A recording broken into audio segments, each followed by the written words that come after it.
Scotty.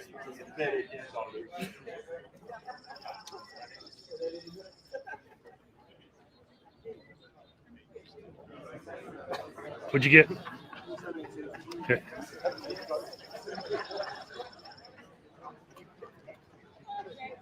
Heads up. 2 minutes.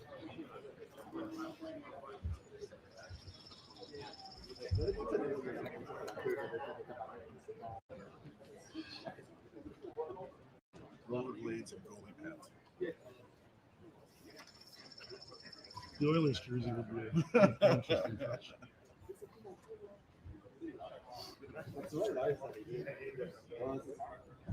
Okay. Terry's walking fast.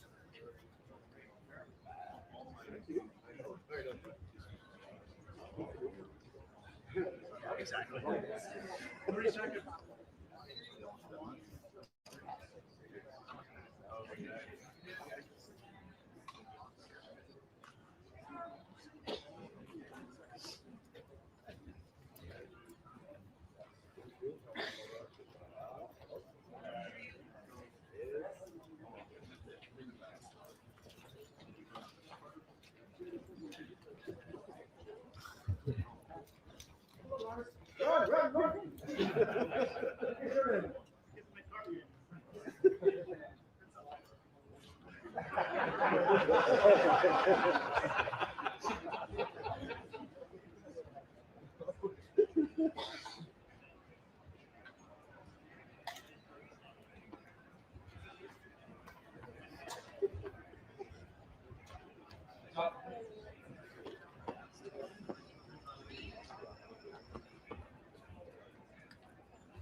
How are you feeling today? Very good.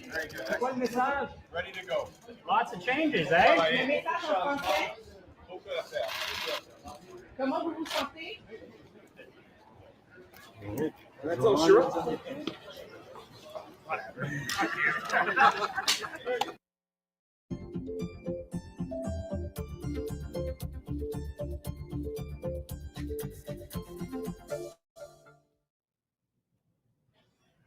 Well, good morning as we begin this day with a look at Rideau Hall, the grounds of Rideau Hall just moments ago. And you see there Mark Carney, the Prime Minister, walking towards Rideau Hall from Rideau Cottage. An important day in this country's history as the Governor General swears in Canada's 30th cabinet. This will be the second time Mark Carney names his own executive council, his first since winning an electoral mandate from the Canadian people just 2 weeks ago. And again, this was just moments ago, people asking questions of Mr. Carney as he goes in without answering any of their questions. But today we will find out who Mr. Carney chooses to be in the front benches of his team as we keep a very close eye on Rideau Hall as the doors close there to the hall itself. Of course, the residence of the Governor General as we zoom out of what again will be the very important day here in this country as we find out who Mr. Carney will name to his executive council. And to that, hello everyone, I'm Michael Serapio. Thank you for joining us here today on CPAC for special coverage of today's ceremony. And joining us today are Geneviève Tellier, and politologue avec l'Université d'Ottawa, Laurie Turnbull, right beside her, political science professor with Dalhousie University. Robert Russo, Canadian correspondent for The Economist, is also joining us today, former parliamentary bureau chief for the Canadian Press and the CBC. And my co-host for today, Catherine Lafrance. So, Catherine, we were just here a month ago or 2 months ago covering the first swearing in, and we really got a glimpse as to how Mark Carney wanted to govern. This time around, we're going to get a real idea of what his government will mean going forward, because from all indications, this will be a very different cabinet than the ones we've seen from Mr. Trudeau. So to that, I do wonder, qu'est-ce que tu vas surveiller aujourd'hui? Hello, Michael. Je vais surveiller plusieurs choses. Premièrement, tous les nouveaux visages dans toutes les provinces, ça risque d'être intéressant. Voir qui va faire, quel député du Québec, quel candidat du Québec va faire son entrée au Conseil des ministres. Également, est-ce que quelqu'un va hériter du fameux dossier des langues officielles? Ça va être important à surveiller. Et est-ce que ce cabinet ministériel respectera la parité? C'est une grande question également. Yeah, absolutely. A big question. So a lot of things we'll be watching out for. And of course, as the desk is here, we will have a larger conversation in a moment. But I do want to point out the fact that we're not alone here at the desk, because at Rideau Hall, we are joined by CPAC's Andrew Thompson, watching all the comings and goings already before this ceremony itself, Andrew. And, good morning to you. A lot to walk through, because we saw some familiar faces and some big names walking into Rideau Hall just moments ago. Tell us about that. That's right, Michael. Over the past half hour, we did see the cabinet arriving before the Prime Minister arrived, and there are a lot of new faces, about 24. So let's go through some of who we've seen arrive. And we're going to start with some of those new faces. Let's start in British Columbia. Former Vancouver Mayor Gregor Robertson is here, along with newly elected MPs Stephanie McLean, Jill McKnight, along with MPs Randeep Sarai and Stephen Fuhr. Alberta, a lot of questions about who might represent the province in cabinet from that province. We did see Eleanor Olszewski, elected in Edmonton Centre, arrive. From Saskatchewan, another province that did not have any representation in cabinet recently, we do have Buckley Belanger, a newly elected MP. From Manitoba, we saw Rebecca Chartrand arrive, also a newly elected MP. And from the Northwest Territories, Rebecca Alty. Let's shift to the province of Ontario, where there are a number of new faces we've seen arriving here at Rideau Hall, including Evan Solomon, the former broadcaster, Tim Hodgson, another name that was widely reported to be entering cabinet, as well as some MPs that we have seen in parliamentary secretary roles for quite a number of years, Adam Van Coverden and Julie DeBruzen. Meanwhile, in the province of Quebec, we are seeing some new names arrive as well. Nathalie Provost coming here to Rideau Hall, along with Mandy Gull-Masti, Marjorie Michel, and Anna Gainey. Now, let's talk about the Atlantic provinces. From PEI, Heath MacDonald will be that province's representative in cabinet. We saw him arrive, along with, interestingly, from New Brunswick, Wayne Long. He was one of the key critics of Justin Trudeau's leadership last year, the MP from St. John. He has arrived and will be entering cabinet. From Nova Scotia, we did see Sean Fraser, a former minister, arrive. So he is re-entering cabinet. We also saw Lena Metlej Diab. So those are the new faces we're seeing, at least most of them anyway. In terms of some of the key returning cabinet faces we've seen arrive, well, Chrystia Freeland is here, Melanie Joly, Dominic LeBlanc, Francois-Philippe Champagne, David McGuinty, some of those names who have been key on key economic files and on the Canada-US relationship. And now we're just waiting to see where all the pieces fall in terms of who's going to be in which portfolio, Michael. Yeah, where the pieces fall, because as you named some of the more prominent people elected in the last election to Parliament, we also saw people like Gary Nandasangri walk through, Patty Haidu, Chrystia Freeland. So some familiar names, some new names, which we were told is the expectation for this cabinet. And very quickly before we're done here, Andrew, I asked Catherine what she'll be watching out for today. What will you be looking for from your vantage point at Rideau Hall? Well, certainly who's taking on those key portfolios on the economy, on the U.S. file, but also the structure of cabinet, because the Prime Minister's office has signaled there is going to be a bit of a change. There's going to be close to 30 key core ministers and then another 10 secretaries of state, the Carney government bringing back that former title. These secretaries of state will assist the core ministers. They're going to be part of the Privy Council, but not at cabinet all the time. So that's something I'm especially watching for, is to see how those new Secretary of State titles break down and how they're going to interact with these more, I guess you could call it senior members of the cabinet. Okay, well, listen, we'll speak again a little later, but for now, CPAC's Andrew Thompson in front of Rideau Hall. And let's bring in our panel right now to get their thoughts on this important day. Rob, I'll begin with you because, you know, as we've already noted, we were told to expect a newer cabinet where more than half would be faces most Canadians have not seen before, names most Canadians are not familiar with. But how important is it for Mark Carney at this moment in time to strike this note of difference, given that he's already won a mandate despite the criticisms thrown at him that, you know, same team, same old government? Why did he win a mandate? Why did he win the leadership? He did it because he turned his back on 10 years of Liberal dogma in many instances, turned his back on 10 years of government spending. He won because he was able to either appropriate a change by some light-fingered larceny when it came to the Conservative platform, or by incarnating change by suggesting he was going to be very different. If he were to come back with the same old cabinet, that would be a negation of why he was elected, a negation of the mandate people gave him in essence. So he has to incarnate change, and he has a free hand to do it. Without Mark Carney, the Liberal government would probably have come back with between 40 and 60 seats. Nobody who was, let's say, ejected from cabinet. And I started making a list of those people we hadn't seen. There's some notable people, but they all owe their seats to Mark Carney. If they were reelected, they owe their seats to him. So there are not a lot of people who can say, I'm really mad at him because he didn't put me in government. A lot of them wouldn't be in government without him. So he doesn't owe anybody. He has two huge priorities from what I can see. The first priority for any prime minister in Canada, given our regional distinctions, is national unity. There's a national unity threat, a burgeoning one in Western Canada now. That has to be dealt with. I don't think he's going to be able to deal with it in this cabinet from what I've seen of the people going in, which means he's going to have to take on that role as a native Albertan himself. The other priority immediately that he has to deal with is national prosperity. Both of those priorities are threatened by Donald Trump. National unity is threatened by Donald Trump, national prosperity. So his team dealing with Trump is very, very important. Now, in terms of those who are sitting at home and probably very disappointed right now, Karina Gould, Jonathan Wilkinson.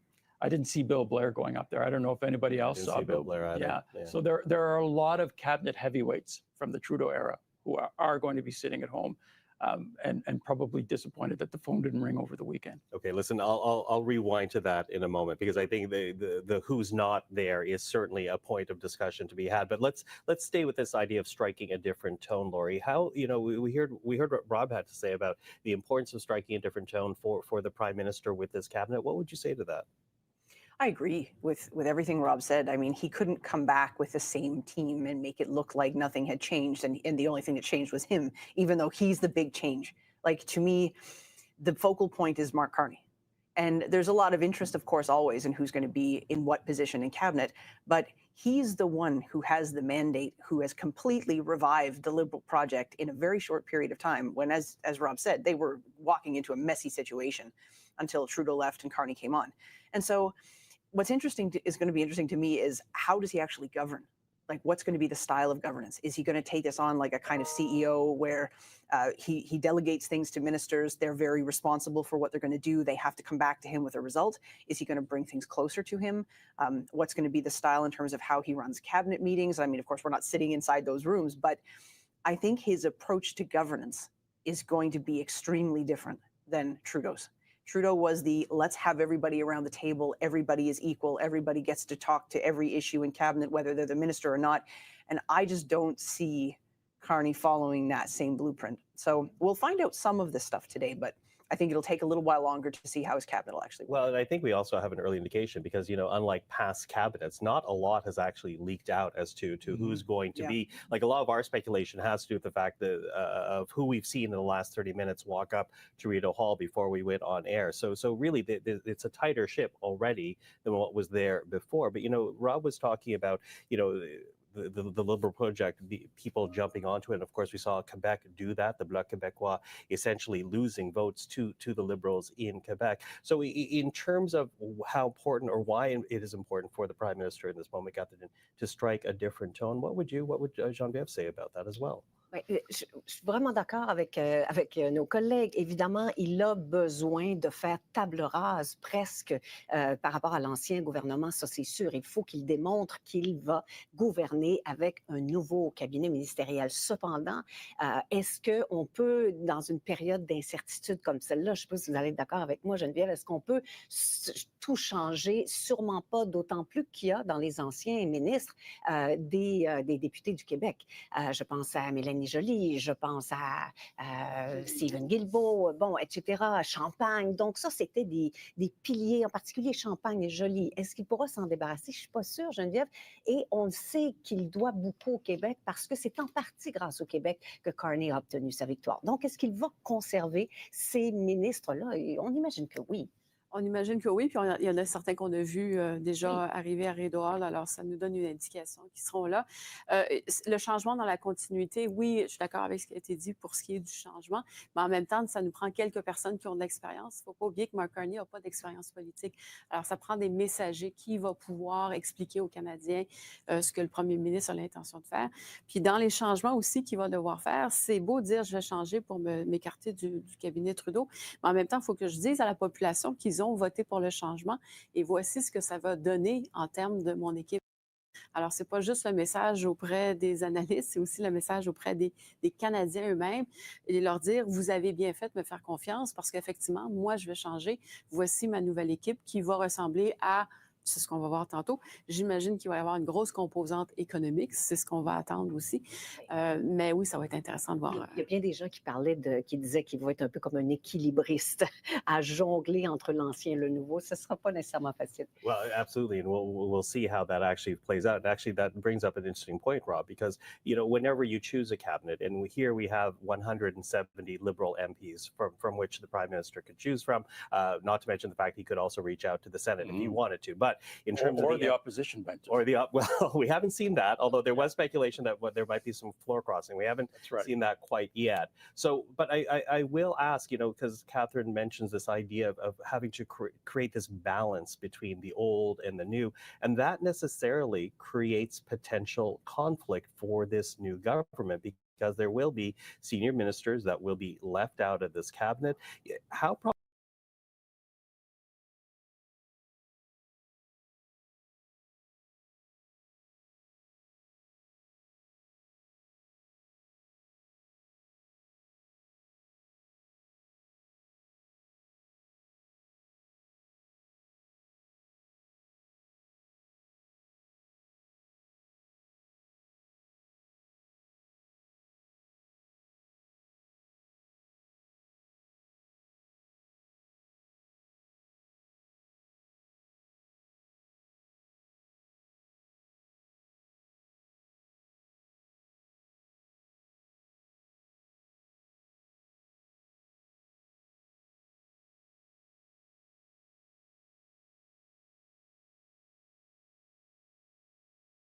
direct and execute what Prime Minister Carney wants to happen here. He will not have a lot of time for ministers that are not getting things done. You can see he's very much business oriented. He wants to make sure that they are moving quickly at the pace that is beyond the pace of government. In the past, you saw that even with his first cabinet meeting when he signed that order, essentially lowering the price on the consumer carbon tax down to zero. He did that in a way that was very much looked like it was a boardroom, even though it was the cabinet room, signed that order and said, okay, we're getting to work here, wants that type of tone on day one. So you have to wonder whether or not some of those people that were in cabinets past, if because they have that kind of proven track record Vash, of being able to get things done, if that's why they remain in this cabinet here.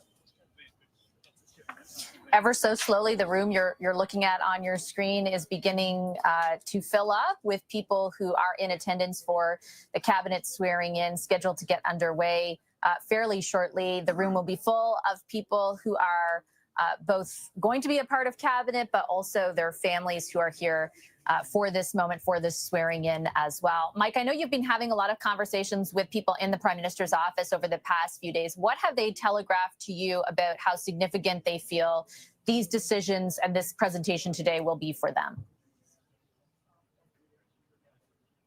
Yeah, they really want to sort of set that tone and make sure that they are putting out a bench there that is showing strength and also showing that they will get things done. They want to make sure that they're bringing the best of the people that were elected from all corners of the globe, trying to make sure that they are striking that gender balance, trying to make sure that they have that type of regional representation as well. I mean, this is a Liberal government that for the first time in a long time is able to pull from every province and most territories as well. So they're trying to do that. You had mentioned off the top that PEI being represented here for the first time in a little while. Saskatchewan, we know that Ralph Goodale had a seat many cabinets ago and had a seat at the cabinet table, but also in Saskatchewan. So now that we have another member from Saskatchewan, look for them to be in the cabinet as well. They're trying to make sure that not only that this reflects Canada as a country, but making sure that this moves quickly, and they want to get down to business very quickly, seizing the moment and meeting the moment, Vashi, because we know that this is a moment that they have. They need this type of action. He's campaigned on being the person that could take on Donald Trump and making sure that they're getting things done quickly. In the stump speeches that he went around Canada, especially in that last week, talked about how in just a few days before he had triggered an election, he had gotten so much done. And he continued to say to voters, imagine what I can do with years ahead of me, as opposed to just a few weeks that he had from being named the Liberal leader and then Prime Minister, and then kicking off the election here at Rideau Hall. So I think that they are trying to make sure that they are getting down to work quickly, and I have a feeling that will be the tone we are seeing going forward out of here. And Vashi, I can't help but mention what you had said earlier on about how this is, I believe it's the third cabinet swearing in the last few months. I can tell people that this is also the best weather that we've had for one, because you have been in the studio most often for these. I'm happy that you're joining me here on the grounds of Rideau Hall, because it's gorgeous out here. Finally, so you know, you've remarked in the past on how cold it looks out there, but certainly it's a little bit better now. And I can see that there's members of the media that are gathering for some sort of photo op. And I believe it's Prime Minister Jean Chrétien that is either coming or is going to be speaking to reporters. I wonder whether or not we have a camera over there right now at this point, Vashi. But he is starting to walk in. Prime Minister Jean Chrétien, as you have seen in the past, he's been at a number of these, and maybe I can get Peter to follow him as he's going behind me here and speaking. And it looks like he's stopping with some journalists. And we're going to see if we can talk to him as well when he possibly passes by us. But Jean Chrétien, the former Prime Minister, arriving here at Rideau Hall, speaking to reporters, and don't believe that we have a camera in there right now, trying to listen in. We'll get him. Don't worry. He's Jean Chrétien, the former prime minister, of course, attended the last cabinet swearing in, the one that preceded the election call. We'll look for some other familiar faces who make their way up now that all the cabinet ministers, these newly minted cabinet ministers to be, have already made their way inside. I'll bring up just a quick live shot of the room inside Rideau Hall, which is kind of finally filling up in earnest as various new cabinet members make their way in alongside their family and friends. When that room is completely full, we anticipate the ceremony will get underway. It won't be a short one, I think, because the cabinet is not small in size. There are 29 full ministers, and I believe that includes the prime minister plus an additional 10 so-called secretaries of state. They will be in charge of more specific files and basically attend cabinet when their issue is on the agenda. They will act in a supportive capacity to some of the sort of, I guess you could call them full-fledged ministers. So that brings the total of the entire group to 39. 24 of those people are not already in cabinet. They will be newly sworn in. And then there will be a shifting as well of some of the roles that we have become very used to, and we see former Governor General there, Michaël Jean, as well. I anticipate other former Governors General who have attended previous cabinet swearing-ins will be there for this one as well. And we will continue to keep our eyes sort of peeled inside for who else ends up attending the ceremony, which should get underway not too long from now. I'm going to bring in Nick Nanos, Chief Data Scientist and founder of Nanos Research, sort of picking up, Nick, where Mike left off, talking a little bit about the messaging that the Prime Minister is hoping to deliver with this cabinet. One thing you said before stuck out to me, that your latest polling showed, essentially support for the Conservatives and Liberals within the margin of error. It closed, the election campaign closed with the two parties being very, very tight as well. How much political capital do you think the Prime Minister has at this juncture in particular? Well, it's interesting, Vashi, when we ask Canadians who they would prefer as Prime Minister, he still has an advantage over Pierre Poilievre. So there's personal capital in Mark Carney. And yes, today is about change, but there are two things that are really critical right now. If you're on the Conservative side of the ledger in the House of Commons, you're basically seeing, is it 24 new cabinet ministers, 24 new targets. We haven't seen a turnover like this in a cabinet in a very, very long period of time. And, the thing is that sometimes when there are new cabinet ministers, they make missteps. So, the Carney government, yes, is starting to go through a period of change and renewal, but at the same time, it's a period of risk because of all the new cabinet ministers. And, the other thing that we haven't talked about is that this is phase two. First was Mark Carney, now the cabinet. Next will be the civil service. The big question will be, after today, what will be the changes that Mark Carney will bring to the civil service? Who will be the next clerk of the Privy Council, or whether it's the current individual or someone different? And how will he align the civil service, or kind of calibrate the civil service to match up, especially with a lot of these new ministers?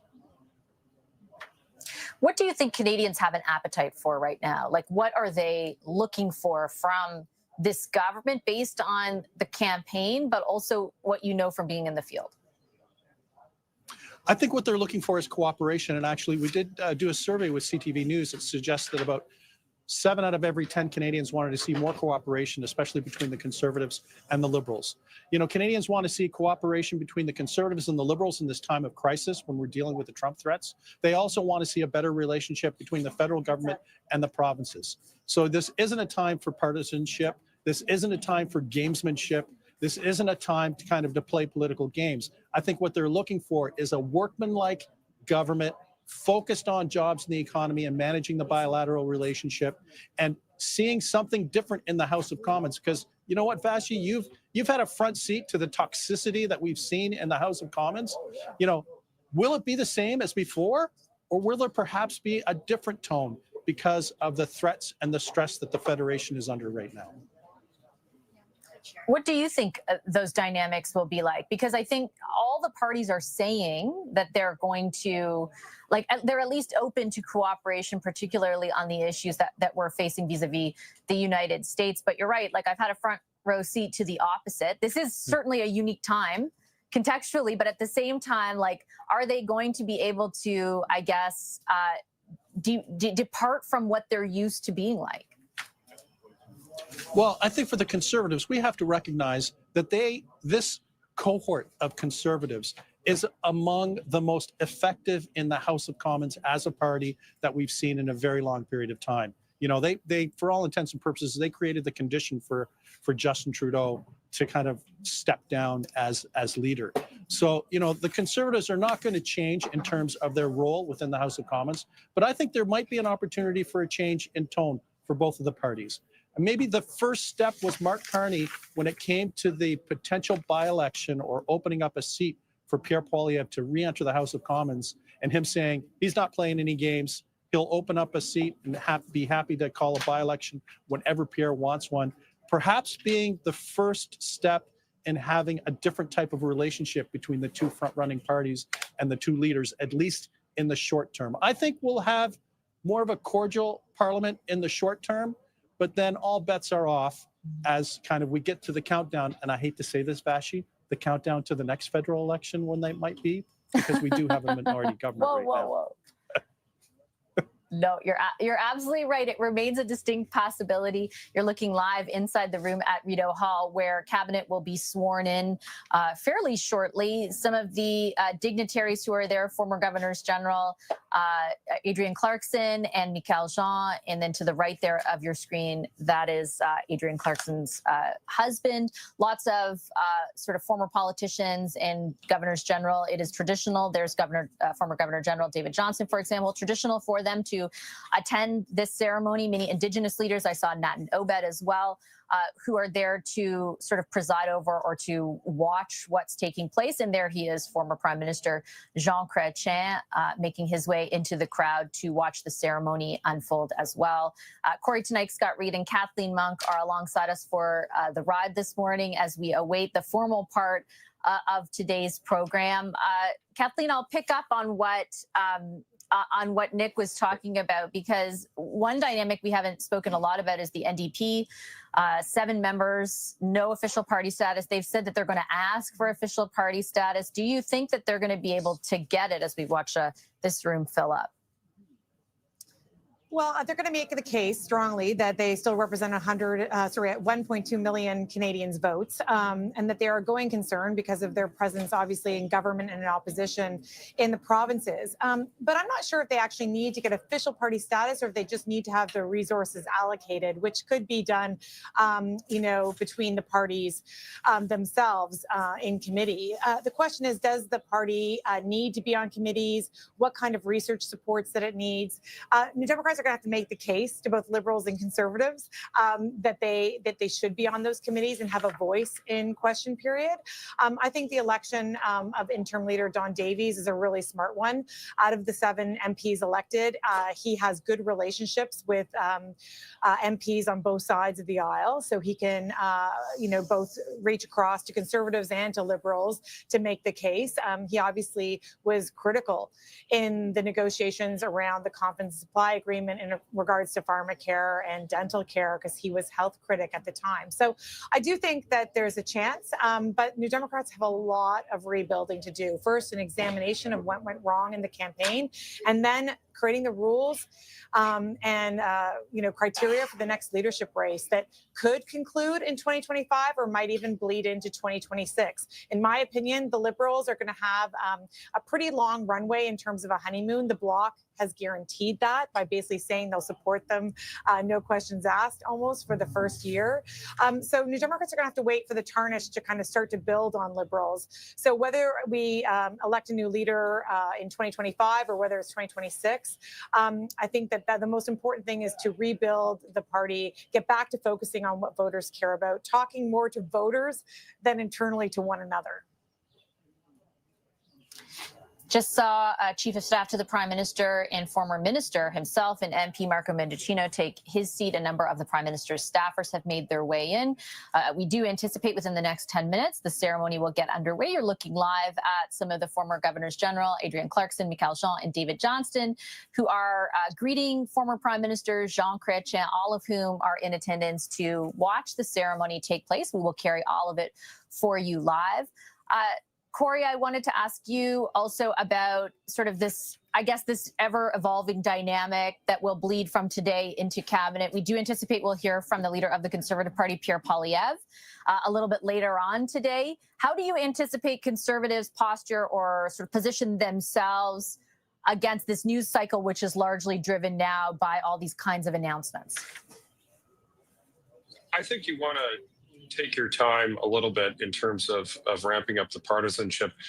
To build on what Nick Danos was saying coming in, like, I think the public mood is to give the Liberals a bit of runway here to try to deal with the economy and the Trump factor.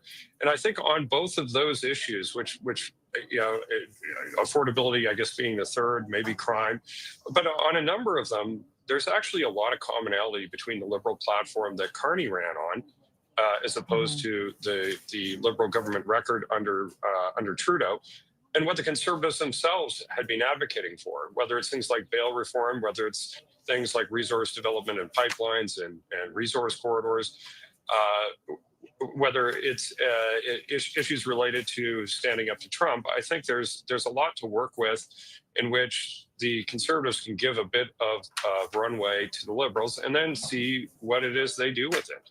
I think if they fall into the same traps that stalled out a number of those initiatives for the previous Liberal government, I think Canadians' patience will be very, very thin. And I think they'll be in a position to really push to go to the polls again.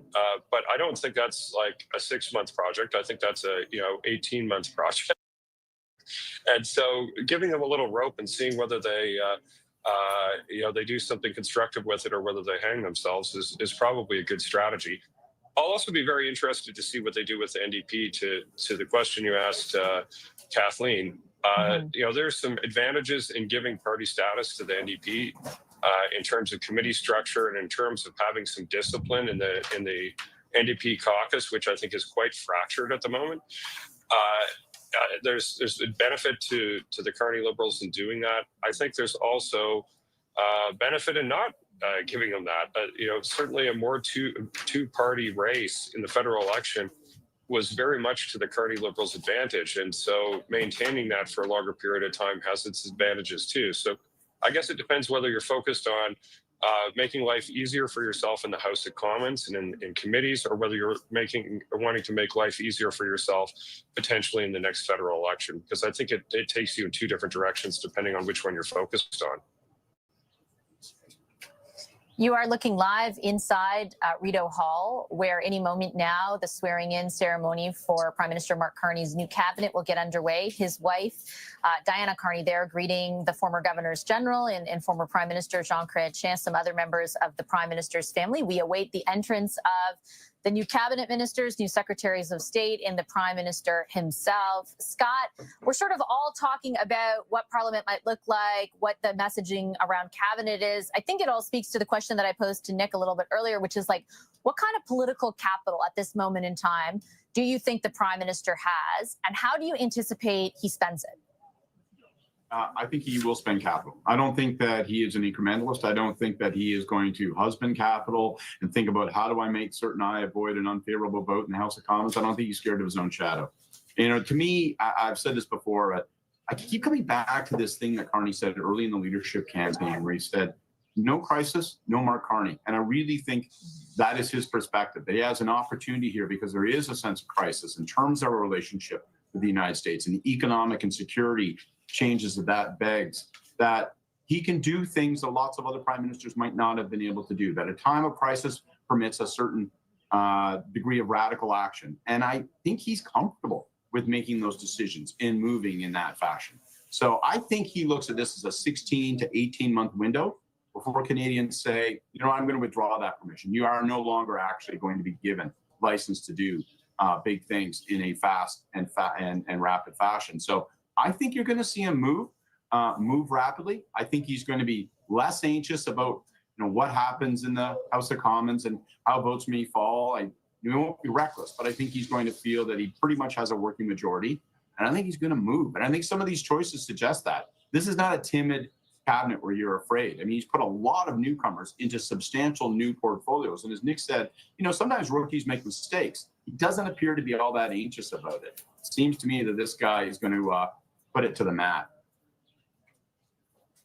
I think, Kathleen, as we wait for the ceremony to begin and cabinet members to come in, like what Scott says is right, that's certainly like that is sort of what Mark Carney, what the Prime Minister has conveyed thus far. I keep thinking, though, about the machinery of government, which sounds lame, but about the reality of doing big things, because I get that we're in a crisis, but we've stood in our own way on multiple occasions in the past. And I include within that, the way that government and cabinet has worked under previous governments. So I wonder, how closely you'll be watching, how, not just how he spends the capital, but if there's a return on that investment.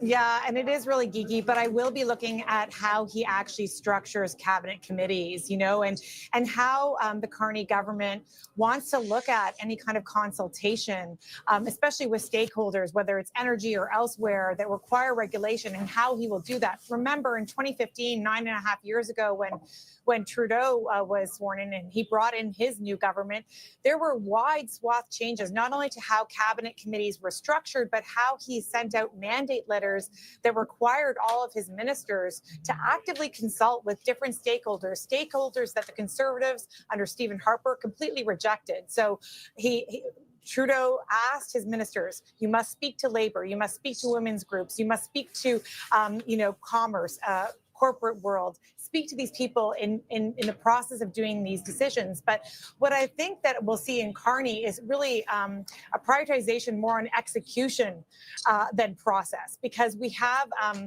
or there's a feeling at least out there that there's been a lot of talking, but not a lot of action, not a lot of building, as they say. And I think that even if we reflect on what's happened in the States since Donald Trump's inauguration, is while many in the US haven't been happy with all of the decisions Mr. Trump has taken, they do get a sense of that there's action in Washington and that he has moved quickly on various things. And I think that there is a desire, similarly in Canada, for there to be action and for Carney to move quickly, as Scott has said. And so looking to see how those cabinet committees are structured to prioritize decision-making and action, if they're that efficiency of government that we hear Carney speak about time and time again, to have more effectiveness and to grow the economy are going to be critical. Corey, I think Kathleen puts it really well around like execution. I think that's what encapsulates what Canadians are looking for. You know, the machinery of government at the federal and the provincial level, like how hard is it to execute, especially like under this umbrella of like build, baby, build? It's incredibly hard, but it's not just limited to what you're doing in Ottawa.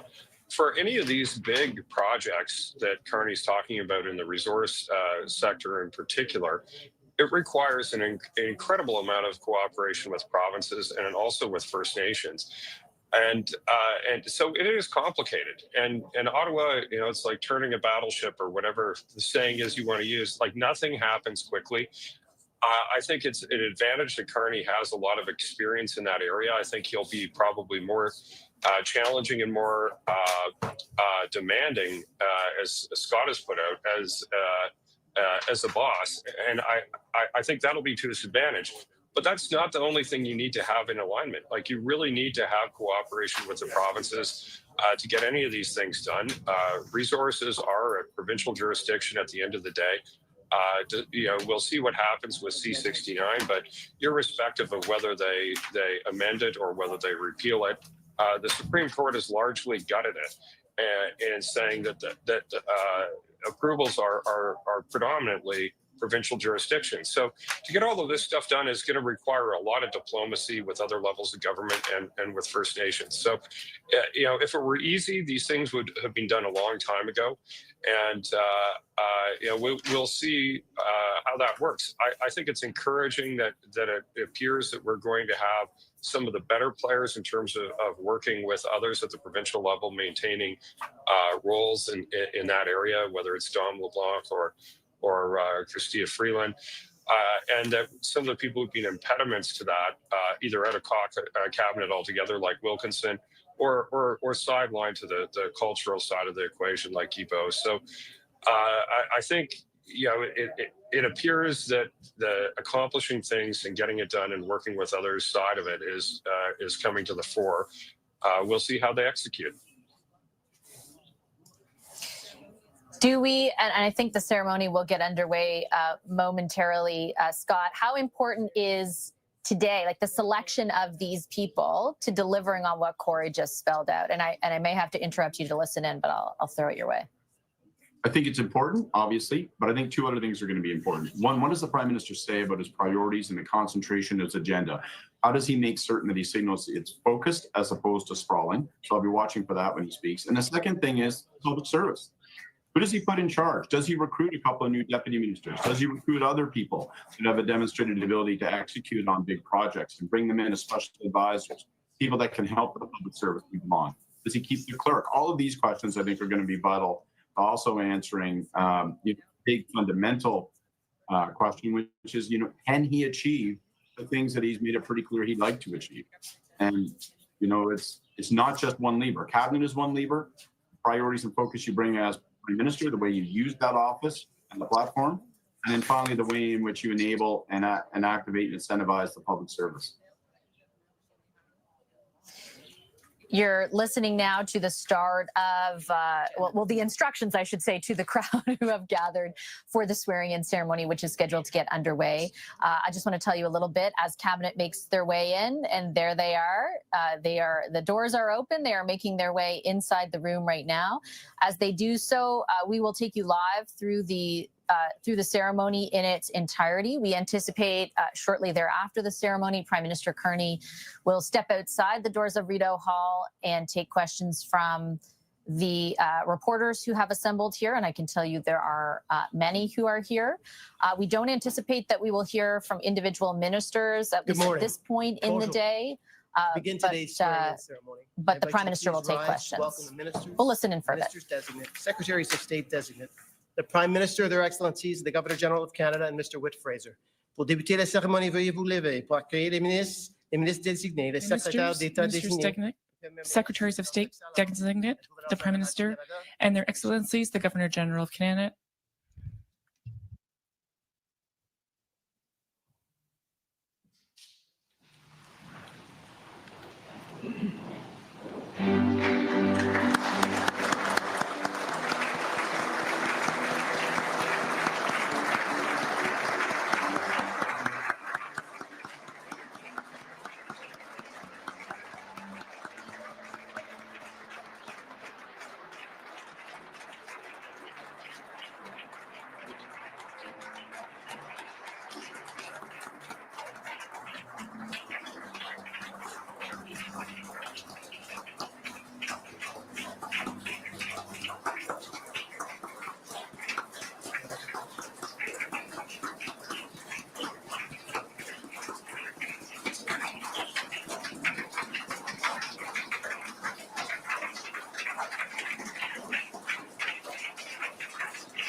And there is Prime Minister Mark Carney alongside Governor General Mary Simon and her husband, Whit Fraser. In advance there of the start of the ceremony, the entirety of Cabinet has made their way in. That front row, a series of very familiar faces, Melanie Joly, Dominic LeBlanc, Anita Anand, and Sean Fraser among them. Good morning, everybody. My name is Ken McKillop, and I'm the Secretary to the Governor General, and I'd like to welcome everybody to Rideau Hall for the swearing-in of the 30th Canadian Ministry. I'd like to also take a moment to share with you a traditional activity that was initiated just prior to the beginning of the ceremony, the lighting of the holik, a traditional Inuit lamp. This lamp is used in the North to bring light and warmth to the home. We light the holik to mark important events here at Rideau Hall, such as today's ceremony. And we are grateful for the presence of Elder Ina Zakal from Parliamentary, Nunavut, who lit the holik and will maintain its light and warmth throughout the ceremony. Nagrumik.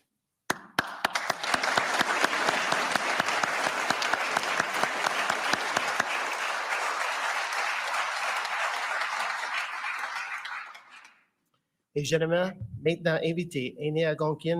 like to now invite Anita McGregor to give a warm welcome.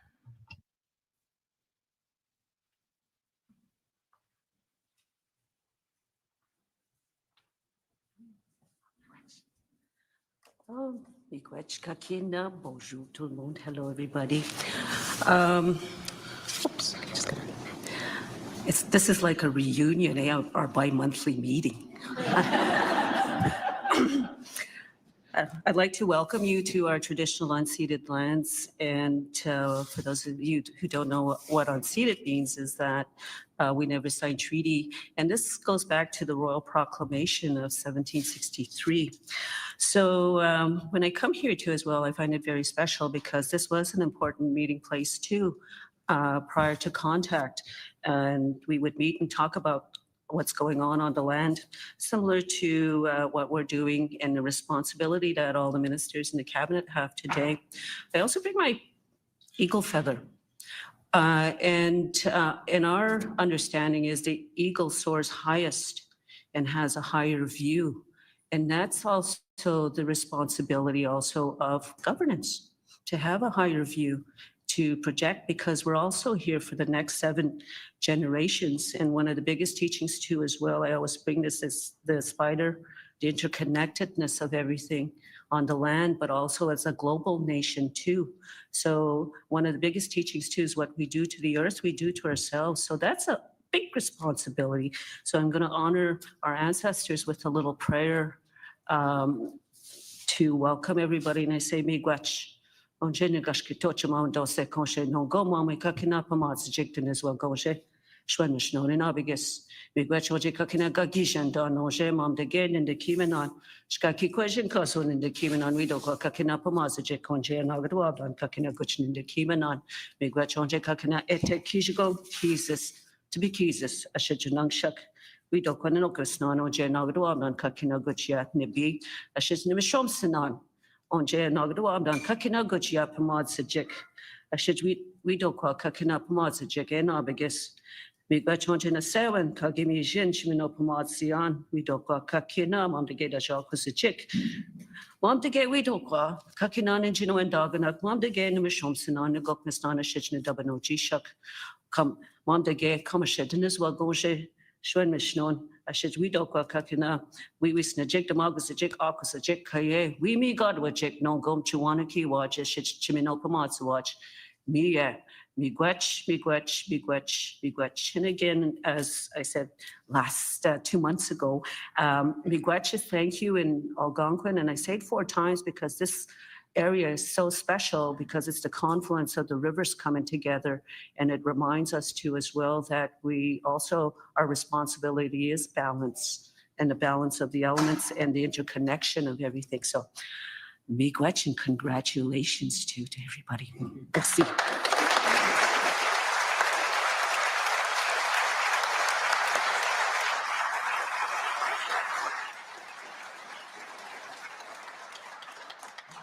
Miigwech, Elder McGregor, thank you very much for being here today. Mr. John Hannaford, Clerk of the Privy Council and the Secretary to the Cabinet, will now seek the Governor General's consent to proceed.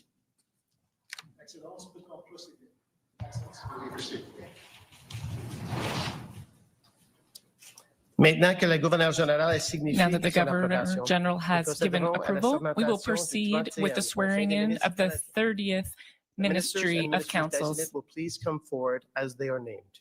Ministers and ministers designate will come forward as they are named. The Honorable Dominic LeBlanc, President of the Privy Council for Canada and Minister for Canada-US Trade Relations, Intergovernmental Affairs, and the Canadian economy. Council for Canada, Minister responsible for Canada-US Trade, Intergovernmental Affairs, and One Canadian Economy.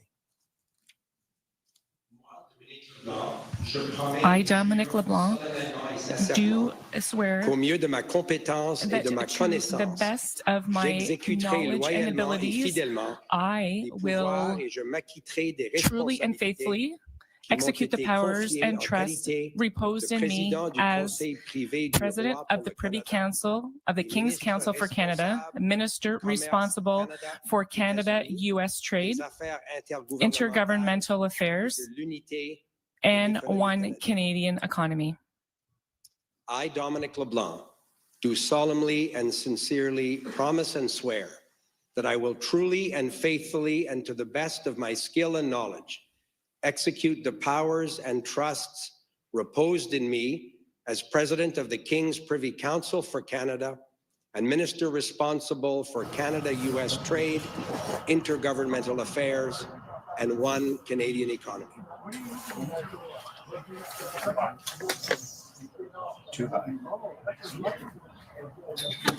So Dominic LeBlanc retains a very significant portfolio under this new government, moving from what was known as international trade to now something called very specifically Canada-US trade, signifying how big of a deal, of course, the relationship between our two countries is. He will remain the person in the federal cabinet who oversees the relationship with provinces, and he adds to his title something called One Canadian Economy, which of course represents the promise that the Prime Minister made during the campaign to break down internal trade barriers between provinces and form, in his words, what he calls One Canadian Economy.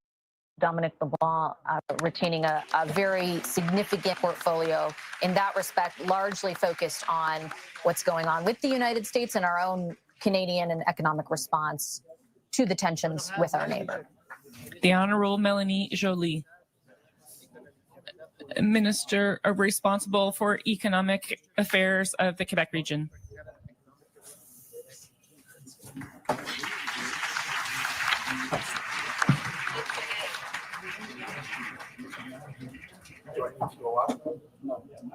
Mélanie Joly, je promets. I, Melanie Joly, do solemnly and sincerely promise and swear that I will truly and faithfully, and to the best of my skill and knowledge, execute the powers and trusts reposed in me as a Minister of Industry and Minister responsible for Economic Affairs Development for the Quebec regions. Mélanie Joly, do solemnly and sincerely promise and declare that I will truly and faithfully, and to the best of my skill and knowledge, execute the powers and trusts reposed in me as Minister of Industry and Minister responsible for Canada Economic Development for Quebec regions.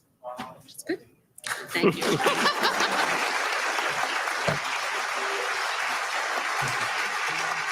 So former Foreign Affairs Minister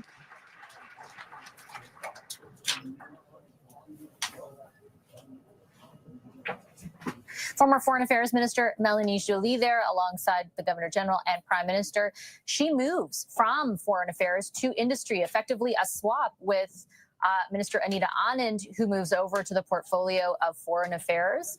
The other minister who, of course, for a number of years held the industry portfolio was François-Philippe Champagne. It's also a significant portfolio, of course, against the backdrop of what's going on with the United States, and in particular when pursuing whatever kind of economic development the Prime Minister wants to pursue. She will be rather key to that.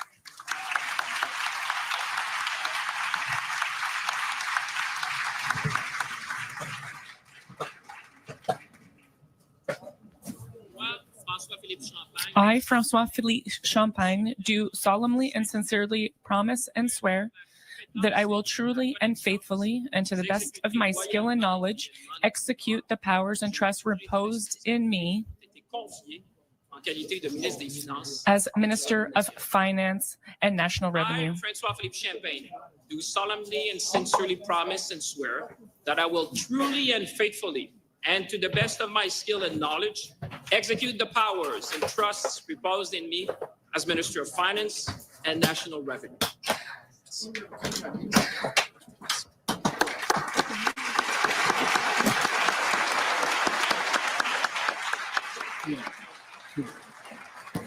So François-Philippe Champagne remains in his portfolio as Minister of Finance, a significant portfolio, of course, with the economy so clearly in focus, as we heard frequently during the campaign and thereafter. He's a top Quebec kind of lieutenant, I guess you could say, as well, and was during the campaign for Prime Minister Carney. He previously served for a number of years overseeing the portfolio of industry, which Melanie Joly now assumes. So François-Philippe Champagne will serve as Finance Minister.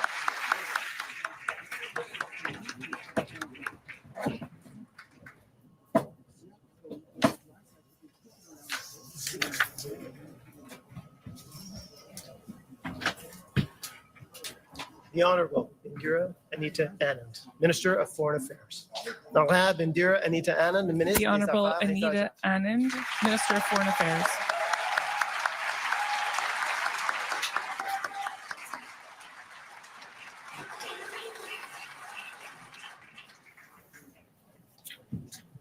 I, Indira Anita Anand, do solemnly and sincerely promise and swear that I will truly and faithfully and to the best of my skill and knowledge execute the powers and trusts reposed in me as Minister of Foreign Affairs.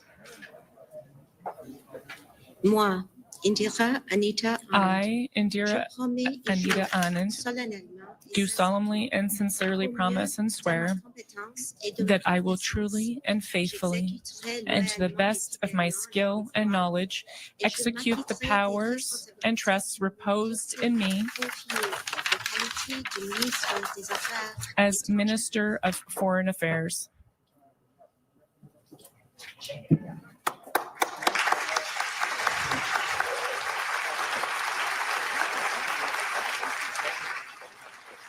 Minister Anita Anand is moved to the role of foreign affairs, of overseeing foreign affairs during a pretty critical time, you could say, for international relations. She moves from industry, where she's only served for a few months, but before that, she served as Minister of Defense and Minister of Procurement during the COVID pandemic. She represents a riding just outside of Toronto in Oakville. She was one of the people who was not going to run again under the Liberals. She had decided to leave politics, she said, to go back to academia and spend time with her family. But once Mark Carney became leader, she decided to re-enter politics, and she will now serve as Minister of Foreign Affairs.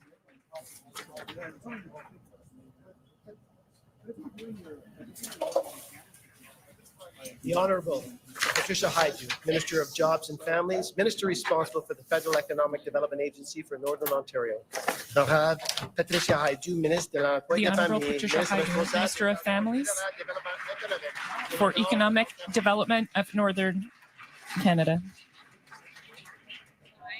I do solemnly and sincerely promise and declare that I will truly and faithfully and to the best of my skill and knowledge execute the powers and trusts reposed in me as Minister of Jobs and Families and Minister responsible for the Federal Economic Development Agency for Northern Ontario. Moi, Patricia Haidoo, I, Patricia Haidoo, do solemnly and sincerely promise and swear that I will truly and faithfully, and to the best of my skill and knowledge, execute the powers and trusts reposed in me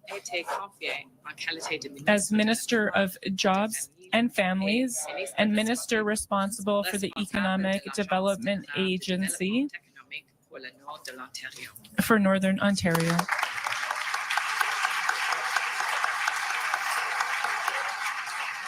Patty Haidoo has been Minister of Indigenous Services since 2021. She represents a riding in Thunder Bay. She moves to a brand new portfolio, as you heard there, jobs and families, as well as the minister responsible for economic development in Northern Ontario. Again, she represents a riding in Thunder Bay. She was for a long time the minister who oversaw Indigenous services for almost, I think, just almost 4 years, in fact.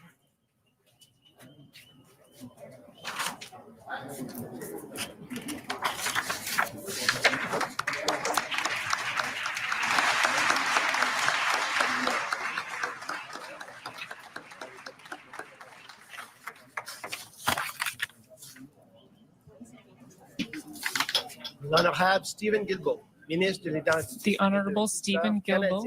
Ministre responsable des langues officielles. The Honourable Stephen Guilbeault, Minister of Canadian Identity and Culture, Minister responsible for official languages.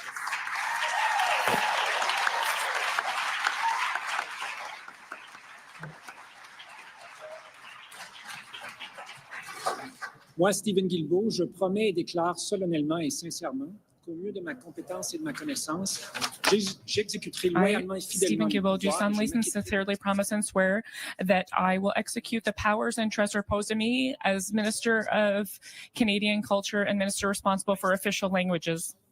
Sincerely promise and declare that I will truly and faithfully, to the best of my skill and knowledge, execute the powers and trusts reposed in me as Minister of Canadian Identity and Culture and Minister responsible for official languages.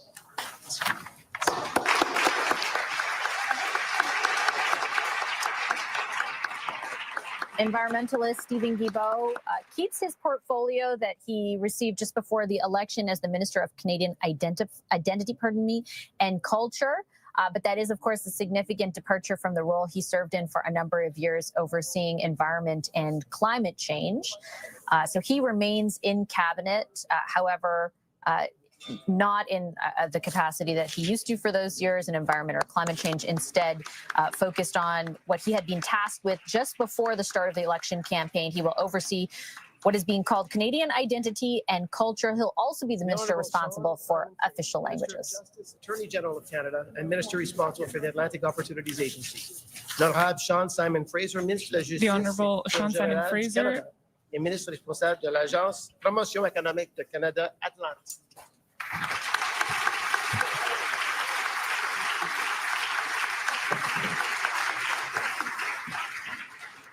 Sean Simon Fraser, do solemnly and sincerely promise and declare that I will truly and faithfully, and to the best of my skill and knowledge, execute the powers and trusts reposed in me as Minister of Justice and Attorney General of Canada and Minister responsible for the Atlantic Canada Opportunities Agency. As Minister of Justice, I will see that the administration of public affairs is in accordance with the law. As Attorney General of Canada, I will uphold the Constitution, the rule of law, the independence of the judiciary, and the prosecutorial function. Moi, Sean Simon Fraser, je promets et déclare solennellement et qu'au mieux de mes compétences et de mes connaissances, j'exécuterai loyalement et fidèlement le pouvoir et m'acquitterai des responsabilités qui m'ont été confiées en qualité de ministre de la Justice et procureur général du Canada et ministre responsable de l'Agence de promotion économique du Canada Atlantique. En tant que ministre de la Justice, je veillerai au respect de la loi dans l'administration des affaires publiques. En tant que procureur général du Canada, je ferai respecter la Constitution, la primauté du droit et l'indépendance de la magistrature et de la fonction des poursuites. Merci.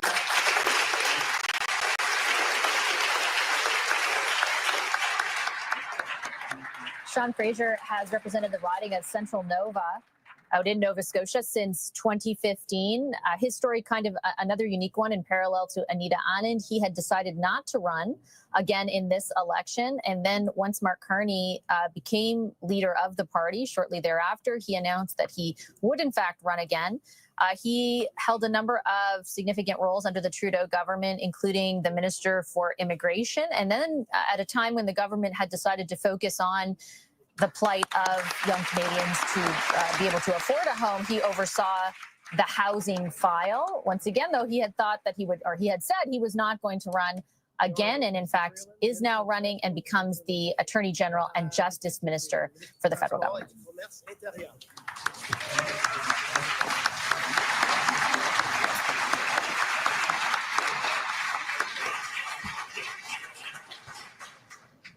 I, Chrystia Freeland, do solemnly and sincerely promise and swear that I will truly and faithfully, and to the best of my skill and knowledge, execute the powers and trusts reposed in me as Minister of Transport and Internal Trade.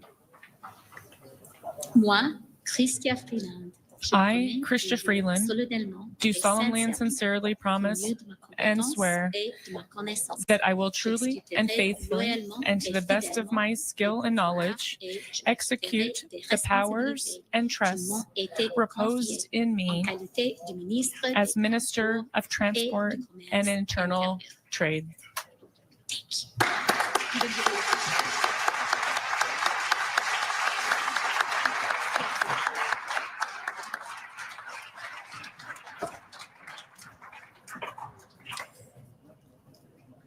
So Chrystia Freeland retains her position, again, started just a few weeks before we went into an election as Minister for Transport and Internal Trade. The Prime Minister has promised to break down the barriers that exist to internal trade between provinces. Chrystia Freeland also ran against the Prime Minister for the leadership of the Liberal Party. She ultimately was one of the key factors that led to Justin Trudeau stepping down from that position when she resigned in the middle of December. In fact, that's what really started all of this, put it all into motion. She represents a Toronto riding and served in very high-profile capacities as Deputy Prime Minister and Finance Minister, as well as Minister of Foreign Affairs. Under Trudeau, she will helm the transport file under this government. Gary Ananda Sangari, Minister of Public Safety. The Honorable Gary Ananda Sangari, The Honorable Gary Ananda Sangari, Minister of Public Safety.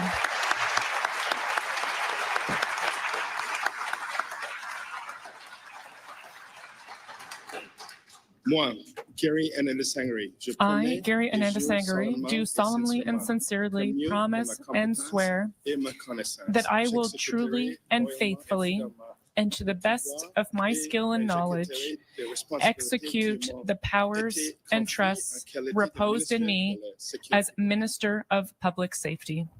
I, Gary Ananda-Sangari, do solemnly and sincerely promise and swear that I will truly and faithfully, and to the best of my skill and knowledge, execute the powers and trusts reposed in me as Minister of Public Safety.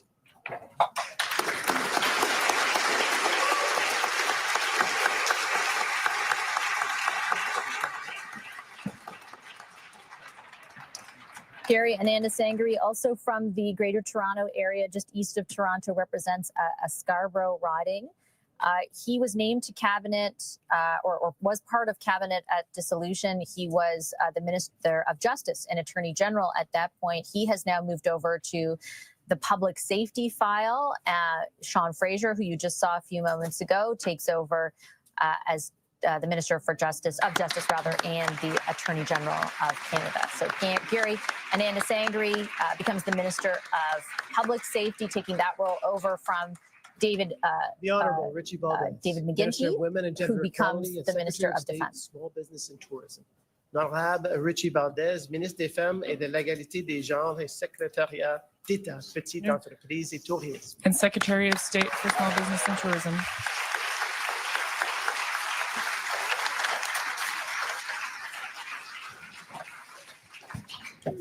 Hi. I, Richie Valdez, do solemnly and sincerely promise and swear that I will truly and faithfully, and to the best of my skill and knowledge, execute the powers and trusts reposed in me as Minister of Women and Gender Equality and Secretary of State, Small Business and Tourism. Moi, Richie Valdez, je promets Richie Valdez, do solemnly and sincerely promise and declare that I will truly and faithfully, and to the best of my skill and knowledge, execute the powers and trusts reposed in me as Minister of Women and Gender Equality and Secretary of State of Small Business and Tourism. Thank you.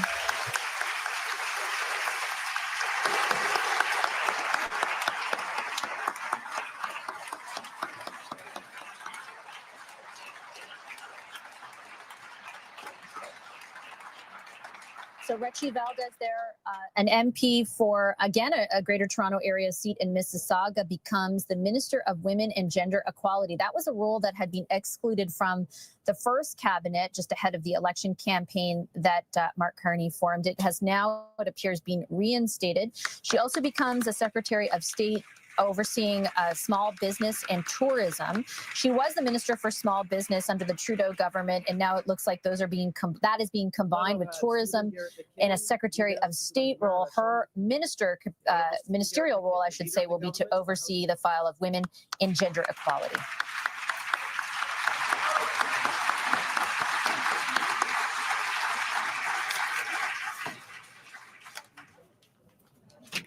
Moi, Stephen Garrett McKinnon, je promets et je jure solennellement et sincèrement. I, Stephen Garrett McKinnon, do solemnly and sincerely promise and declare that I will truly and faithfully, and to the best of my skill and knowledge, execute the powers and trusts reposed in me as leader of the government in the House of Commons. Solemnly and sincerely promise and swear that I will truly and faithfully, and to the best of my skill and knowledge, execute the powers and trusts reposed in me as leader of the government in the House of Commons.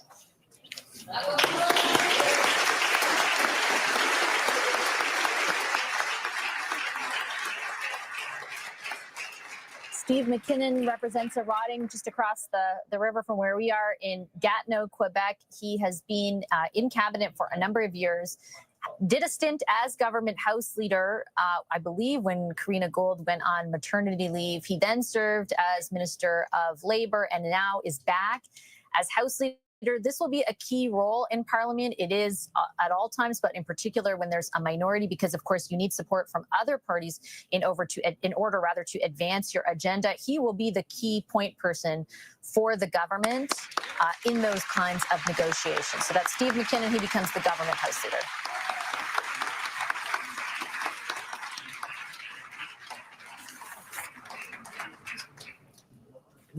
David Joseph McGuinty, Minister The Honorable David Joseph McGuinty, Minister of National Defence.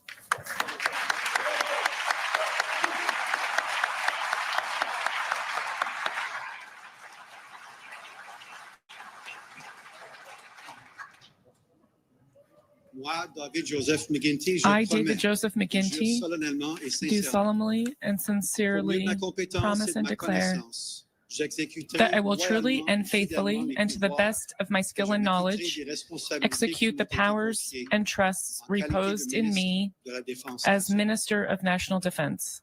I, David Joseph McGuinty, do solemnly and sincerely promise and swear that I will truly and faithfully, and to the best of my skill and knowledge, execute the powers and trusts reposed in me as Minister of National Defence.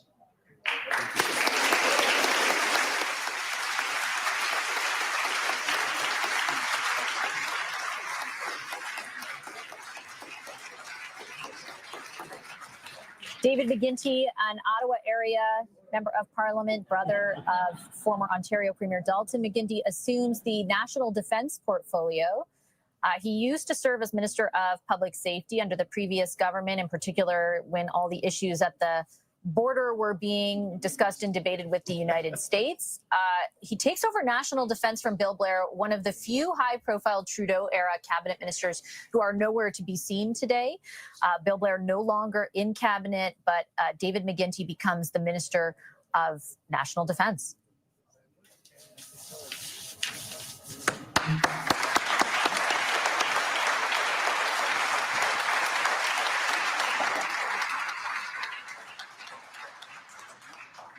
The Honourable Joanne Thompson, Minister of Fisheries. L'honorable Joanne Thompson, Ministre. The Honourable Joanne Thompson, Minister of Fisheries.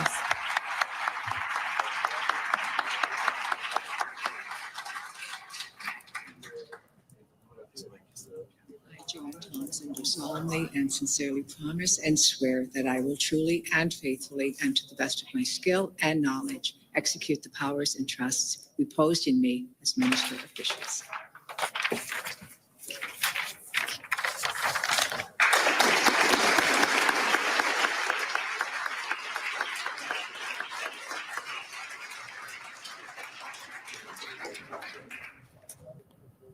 Joanne Thompson represents the riding of St. John's in Newfoundland and Labrador. She retains her position granted to her just before the election campaign as Minister of Fisheries, of course, a very important ministry in that part of the country, but to the whole country as well. She used to serve as Minister for Seniors. She will now focus on fisheries, once again representing the riding of St. John's.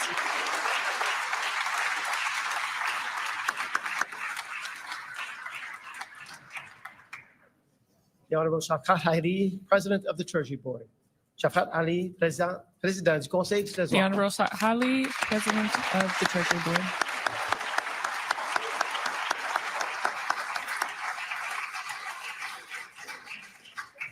I, Shafkat Ali, do declare that I will be faithful and bear true allegiance to His Majesty King Charles III, King of Canada, his heirs and successors. I, Shafkat Ali, do solemnly and sincerely declare that I shall be a true and faithful servant to His Majesty King Charles III as a member of His Majesty's Privy Council for Canada. I will in all things to be treated, debated, and resolved in Privy Council faithfully, honestly, and truly declare my mind and my opinion. I shall keep secret all matters committed and revealed to me in this capacity, or that shall be secretly treated of in council. Generally, in all things I shall do as faithful and true servant ought to do for His Majesty. I, Shafqat Ali, do solemnly and sincerely promise and declare that I will truly and faithfully, and to the best of my skill and knowledge, execute the powers and trusts reposed in me as President of the Treasury Board. Thank you. So now we get to the part of the program where we start to see some of the new faces who are being sworn into cabinet. Shafqat Ali was elected in 2021 to the riding of Brampton Centre. He was re-elected in this election with about nearly 49% of the vote.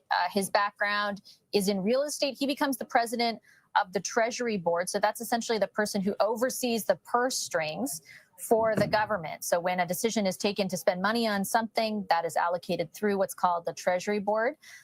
He will serve as president of the Treasury Board. That's Shafqat Ali, who represents the riding of Brampton Centre. So Brampton, just one of those key electoral constituencies just outside of Toronto in the Greater Toronto area.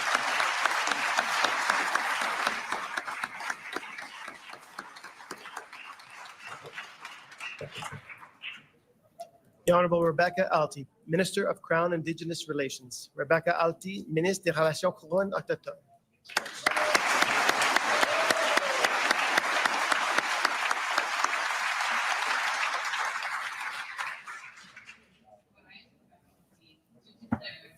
Faithful and bear true allegiance to His Majesty King Charles III, King of Canada, his heirs and successors. I, Rebecca Alty, do solemnly and sincerely declare that I shall be a true and faithful servant to His Majesty King Charles III as a member of His Majesty's Privy Council for Canada. I will in all things to be treated, debated, and resolved in Privy Council faithfully, honestly, and truly declare my mind and my opinion. I shall keep secret all matters committed and revealed to me in this capacity, or that shall be secretly treated of in council. Generally, in all things, I shall do as a faithful and true servant ought to do for His Majesty. I, Rebecca Alty, do solemnly and sincerely promise and declare that I will truly and faithfully, and to the best of my skill and knowledge, execute the powers and trusts reposed in me as Minister of Crown Indigenous Relations.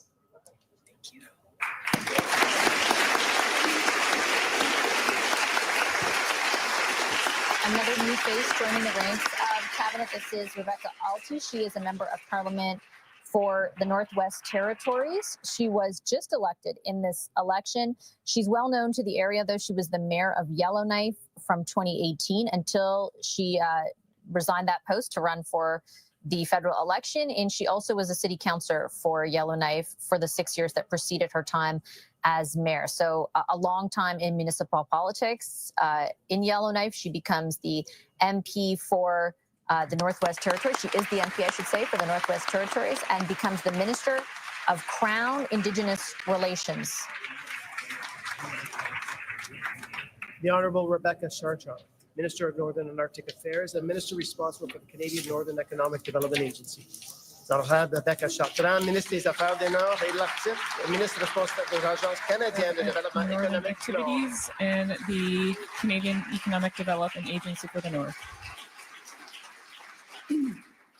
I, Rebecca Chartrand, do declare I will be faithful and bear true allegiance to His Majesty King Charles III, King of Canada, his heirs and successors. I, Rebecca Chartrand, do solemnly and sincerely declare that I shall be a true and faithful servant to His Majesty King Charles III as a member of His Majesty's Privy Council for Canada. I will in all things to be treated, debated, and resolved in Privy Council faithfully, honestly, and truly declare my mind and my opinion. I shall keep secret all matters committed and revealed to me in this capacity, or that shall be secretly treated of in council. Generally, in all things, I shall do as a faithful and true servant ought to do for His Majesty.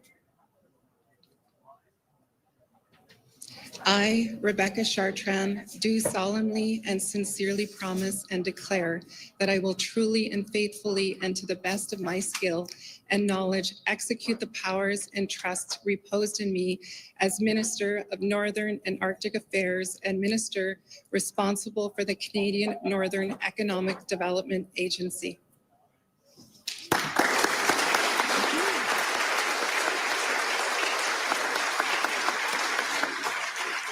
Rebecca Chartrand, a couple of notable things, took the riding, long-held NDP riding in Churchill, Manitoba from New Democrat Nikki Ashton.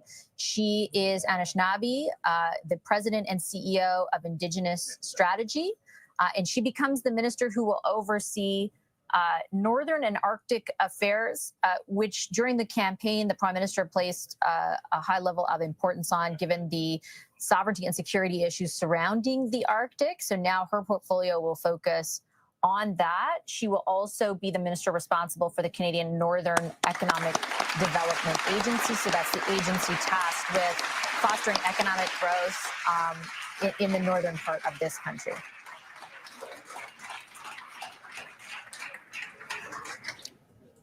The Honourable Julie Aviva Dabrusin, Minister of Environment and Climate Change. L'Honorable Julie Aviva Dabrusin. The Honourable Julie Aviva Dabrusin, Minister of Environment and Climate Change.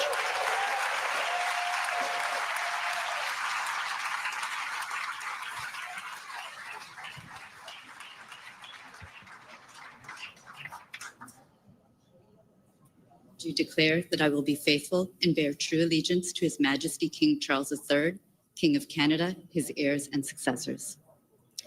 Moi, Julie Aviva Dabrusin, Julie Aviva Dabrusin, do declare that I will be faithful and bear true allegiance to His Majesty King Charles III, King of Canada, his heirs and successors. I, Julie Aviva Dabrusin, do solemnly and sincerely declare that I shall be true and faithful servant to His Majesty King Charles III as a member of His Majesty's Privy Council for Canada. I will in all things to be treated, debated, and resolved in Privy Council faithfully, honestly, and truly declare my mind and my opinion. I shall keep secret all matters committed and revealed to me in this capacity, or that shall be secretly treated of in Council.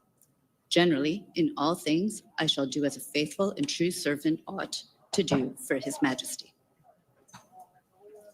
Moi, Julie Aviva Dabrusin, I, Julie Aviva Dabrusin, do solemnly and sincerely declare that I shall be a true and faithful servant to His Majesty King Charles III, as a member of His Majesty's Privy Council for Canada.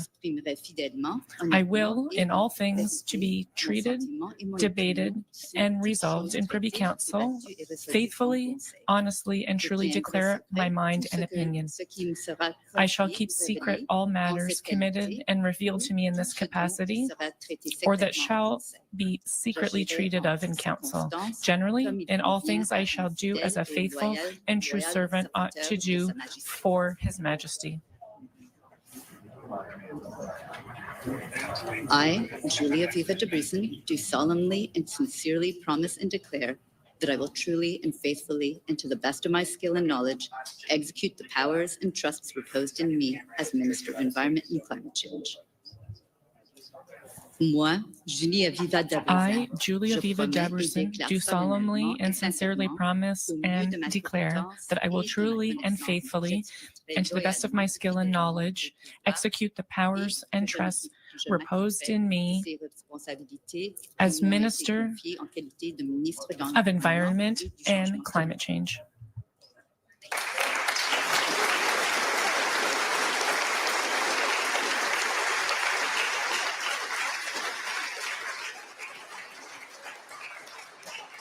Julie Dabrusin represents the riding in Toronto of Toronto Danforth, has done so for the past decade, since 2015. That was, of course, the former leader of the NDP, Jack Layton's riding as well. She hasn't served in cabinet, but she has been parliamentary secretary to both the Minister of Natural Resources and Environment and Climate Change. She takes over this portfolio now, most notably Stephen Guilbeault served as Minister of Environment for a number of years under former Prime Minister Justin Trudeau. So she is a new addition to cabinet, becoming the Minister of Environment.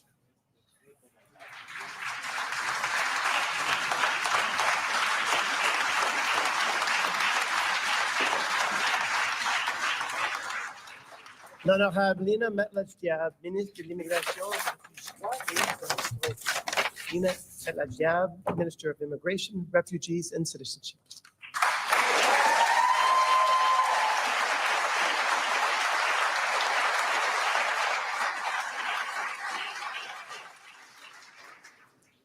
Moi, Lena Metlatch-Diab, I, Lena Metlatch-Diab, do declare that I will be faithful and bear true allegiance to His Majesty King Charles III, King of Canada, his heirs and successors. I, Lena Metlatch-Diab, do swear that I will be faithful and bear true allegiance to His Majesty King Charles III, King of Canada, his heirs and successors.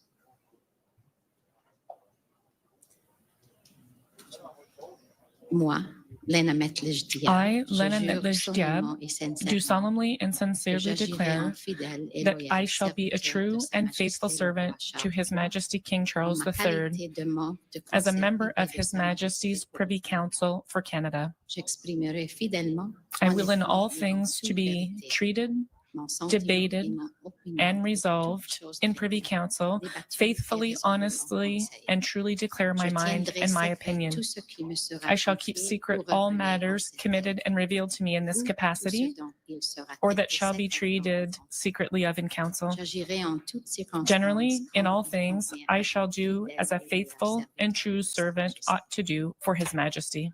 I, Lena Metlatch-Diab, do solemnly and sincerely swear that I shall be a true and faithful servant to His Majesty King Charles III as a member of His Majesty's Privy Council for Canada. I will in all things to be treated, debated, and resolved in Privy Council, faithfully, honestly, and truly declare my mind and my opinion. I shall keep secret all matters committed and revealed to me in this capacity, or that shall be secretly treated of in Council. Generally, in all things, I shall do as a faithful and true servant ought to do for His Majesty. Moi, Lena Metlatch-Diab, I, Lena Metlatch-Diab, do solemnly and sincerely declare and promise that I will truly and faithfully, and to the best of my skill and knowledge, execute the powers and trusts reposed in me as Minister of Immigration, Refugees, and Citizenship. I, Lena Metlatch-Diab, do solemnly and sincerely promise and swear that I will truly and faithfully, and to the best of my skill and knowledge, execute the powers and trusts reposed in me as Minister of Immigration, Refugees, and Citizenship. Merci beaucoup.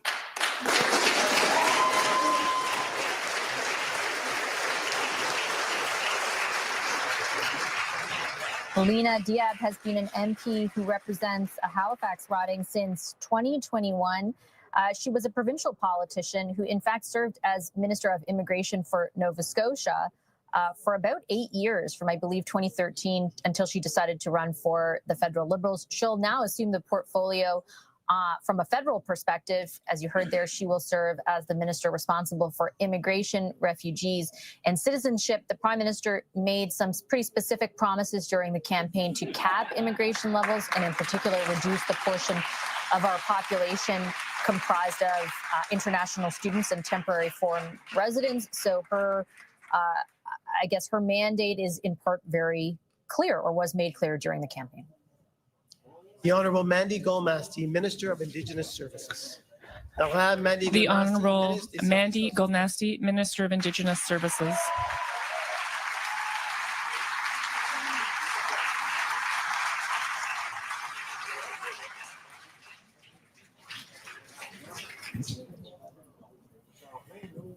I, Mandy Goldmasty, do declare that I will be faithful and bear true allegiance to His Majesty King Charles III, King of Canada, his heirs and successors. Agni Mandigal Masti, do solemnly and sincerely declare that I shall be a true and faithful servant to His Majesty King Charles III, as a member of His Majesty's Privy Council for Canada.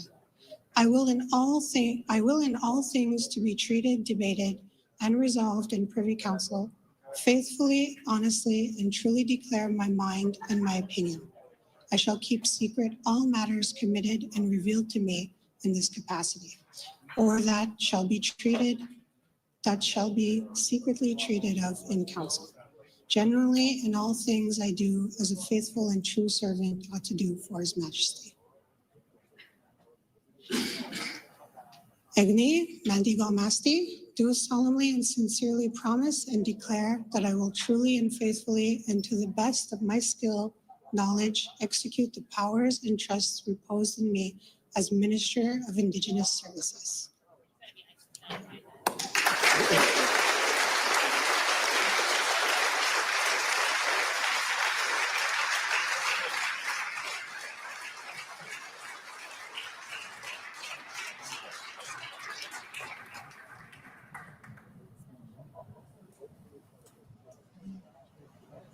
Mandigal Masti takes over from Patty Rideau as Minister of Indigenous Services. She is a brand new face, both to Parliament, but also to Cabinet.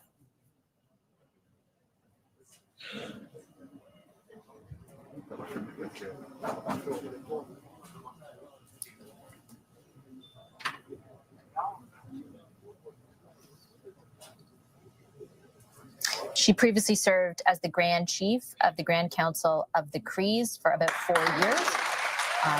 She was the first woman to hold that job.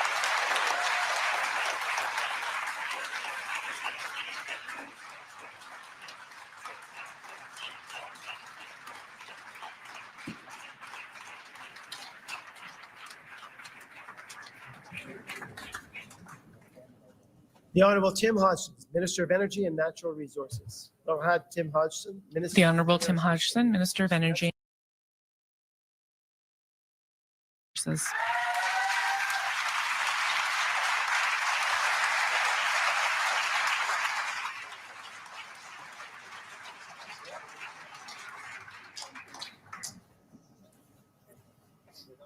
I, Tim Hodgson, do declare that I will be faithful and bear true allegiance to His Majesty King Charles III, King of Canada, his heirs and successors.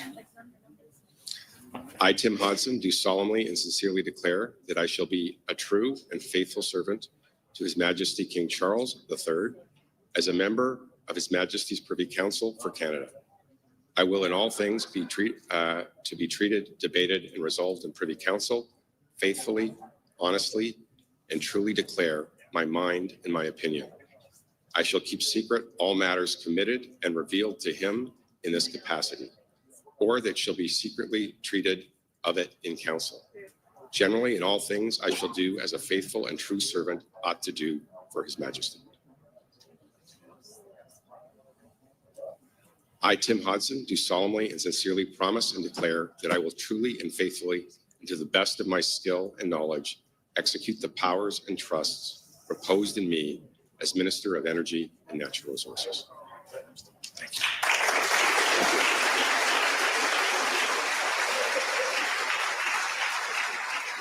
Significant change here in Cabinet, where a brand new MP for the riding of Markham, so again in the Greater Toronto area, he replaces former International Trade Minister Mary Ng in that riding. Tim Hodgson, former CEO of Goldman Sachs for a number of years, worked with the Prime Minister at Goldman Sachs, then became a special advisor to him when Mark Carney was the governor of the Bank of Canada. So they have a long history together. He also was the chair of the board of directors at Hydro One, a position he stepped aside from in order to run for election in Markham. He becomes the Minister of Natural Resources, taking over for Energy and Natural Resources, I should say, taking over for Jonathan Wilkinson, who had served in that role for a number of years, one of the few high-profile Trudeau-era ministers who is not in this cabinet, so a significant departure in this role. Tim Hodgson, the MP from Markham, becomes Minister of Natural Resources. L'Honorable Joël Lightbound, Ministre de The Honorable Joël Lightbound, Minister of Government Transformation, Public Works and Procurement. Joël Lightbound, the Minister of Government Transformation, Public Works and Procurement.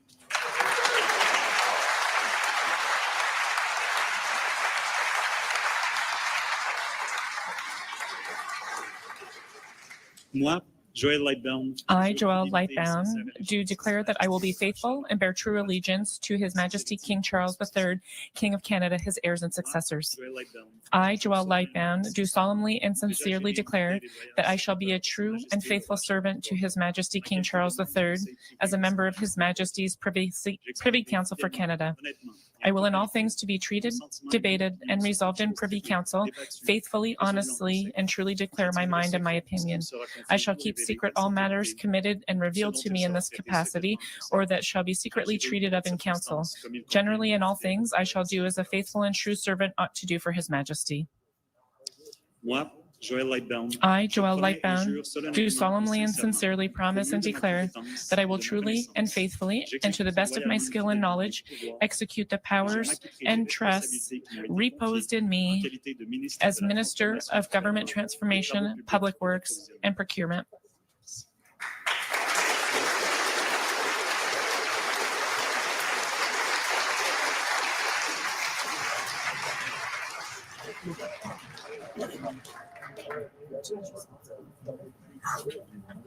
Joël Lightbound has been a member of Parliament for the Quebec riding of Louis Hébert since 2015. He served previously as parliamentary secretary to a host of files, most notably the Minister of Finance, when that minister was Bill Morneau. He was somewhat involved in those kind of upper echelons of government until 2021. He spoke out against his own government's policies during the COVID pandemic and never kind of made it back into those echelons until now. He has been named by the Prime Minister as the Minister for Government Transformation, Public Works and Procurement, kind of a new title. A lot of promises during the campaign about transforming the way government works, slimming it down and spending less on the operation of government. So that will be something to watch for as well.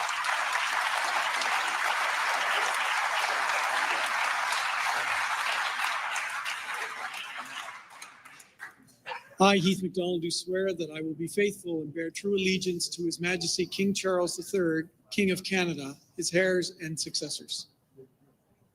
I, Heath MacDonald, do solemnly and sincerely swear that I shall be a true and faithful servant to His Majesty King Charles III as a member of His Majesty's Privy Council for Canada. I will in all things be treated, debated, and resolved in Privy Council faithfully, honestly, and truly declare my mind and my opinion. I shall keep secret all matters committed and revealed to me in this capacity, or that shall be secretly treated of in council. Generally, in all things, I shall do as faithful and true servant ought to do for His Majesty. I, Heath MacDonald, do solemnly and sincerely promise and swear that I will truly and faithfully, and to the best of my skill and knowledge, execute the powers and trusts reposed in me as Minister of Agriculture and Agri-Food. Thank you.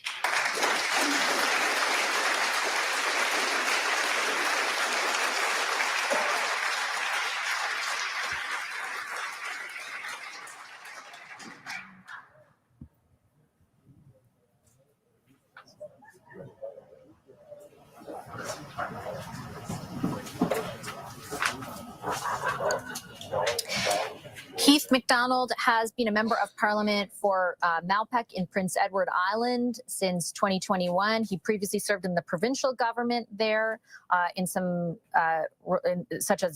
roles, I should say, as Minister of Finance, as well as the Minister for Tourism. That's where his kind of career history lies. He becomes the Minister of Agriculture, a role held for a number of years by another long time and very well-known PEI MP Lawrence McCulley, who decided to leave politics just over the last year, vacating his role. Ultimately, Heath MacDonald becomes the Minister of Agriculture. Minister of Veterans Affairs and Associate Minister of National Defence.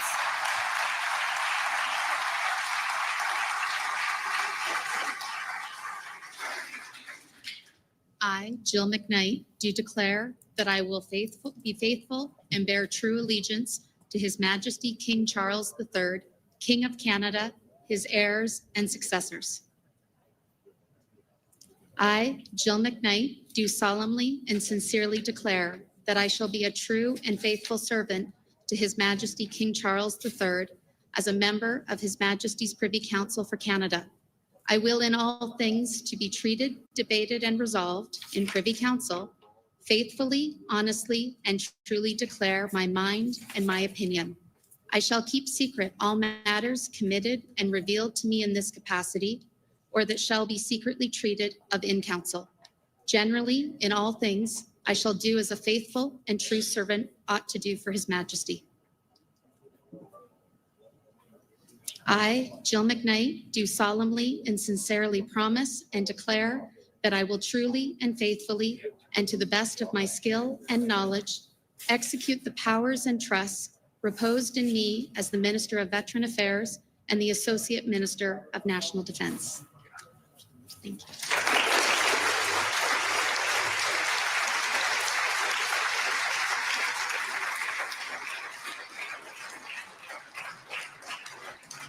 Jill McKnight there becomes the Minister of Veterans Affairs and Associate Minister of National Defense. Of course, those portfolios work hand in hand with each other. She is a brand new member of Parliament and new to cabinet as well. She represents the riding of Delta in British Columbia, which was held for years, since 2015, I believe, by Carla Qualtrough, who also served in a number of different cabinet roles under former Prime Minister Justin Trudeau. She was the executive director at one point of the Chamber of Commerce in Delta. She becomes the Minister of Veterans Affairs.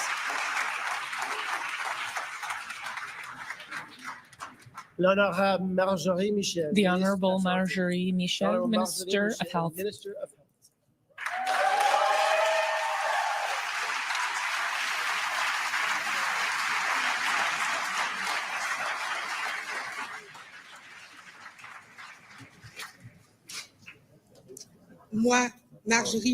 I, Marjorie Michel, do swear that I will be faithful and bear true allegiance to His Majesty King Charles III, King of Canada, his heirs and successors.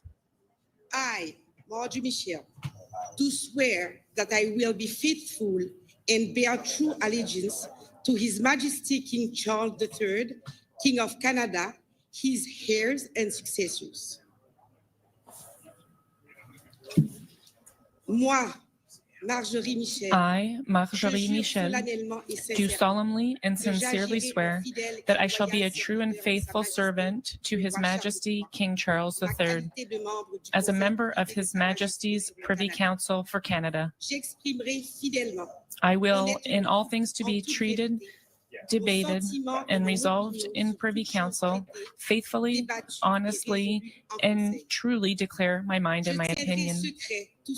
I shall keep secret all matters committed and revealed to me in this capacity, or that shall be secretly treated of in council. Generally, in all things, I shall do as a faithful and true servant ought to do for His Majesty. I, Marjorie Michel, do solemnly and sincerely swear that I shall be a true and faithful servant to His Majesty King Charles III as a member of His Majesty's Privy Council for Canada. I will in all things to be treated, debated, and resolved in Privy Council, faithfully, honestly, and truly declare my mind and my opinion. I shall keep secret all matters committed and revealed to me in this capacity, or that shall be secretly treated of in council. Generally, in all things, I shall do as a faithful and true servant oath to do for His Majesty. Moi, Marjorie Michel, I, Marjorie Michel, do solemnly and sincerely promise and swear that I will truly and faithfully, and to the best of my skill and knowledge, execute the powers and trusts that have been reposed in me as Minister of Health. I, Marjorie Michel, do solemnly and sincerely promise and swear that I will truly and faithfully, and to the best of my skills and knowledge, execute the powers and trust reposed in me as Minister of Health.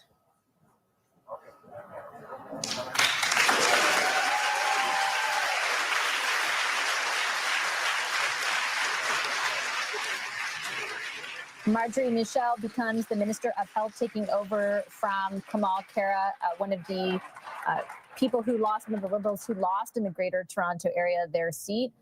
She is the MP who represents Papineau, a riding you may be familiar with because, of course, it was former Prime Minister Justin Trudeau. She served in a number of different capacities, kind of on the staff side when it comes to the previous government, most notably as Deputy Chief of Staff in the Prime Minister's office from 2021. She was the first Black person to hold that position. She's of Haitian descent. She also was the Liberal Party's director for the campaign, I believe, in both 2019 and 2021 in the province of Quebec. She becomes the Minister of Health. Management and Community Resilience and Minister responsible for the Prairies Economic Development Canada. The Honourable Eleanor Angela Olszewski, Minister of Emergency Management and Community Resilience and Minister responsible for Prairies Economic Development Canada.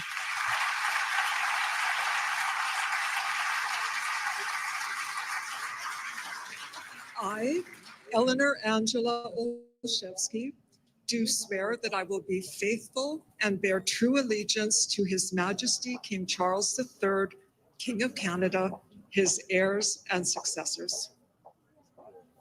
I, Eleanor Angela Olszewski, do solemnly and sincerely swear that I shall be a true and faithful servant to His Majesty, King Charles III, as a member of His Majesty's Privy Council for Canada. I will, in all things to be treated, debated, and resolved in Privy Council, faithfully, honestly, and truly declare my mind and my opinion. I shall keep secret all matters committed and revealed to me in this capacity, or that shall be treated of in council. Generally, in all things, I shall do this as a faithful and true servant ought to do for His Majesty. I, Eleanor Angela Olszewski, do solemnly and sincerely promise and swear that I will truly and faithfully, and to the best of my skill and knowledge, execute the powers and trusts reposed in me as Minister of Emergency Management and Community Resilience and Minister responsible for Prairies Economic Development, Canada. Thank you. Thank you.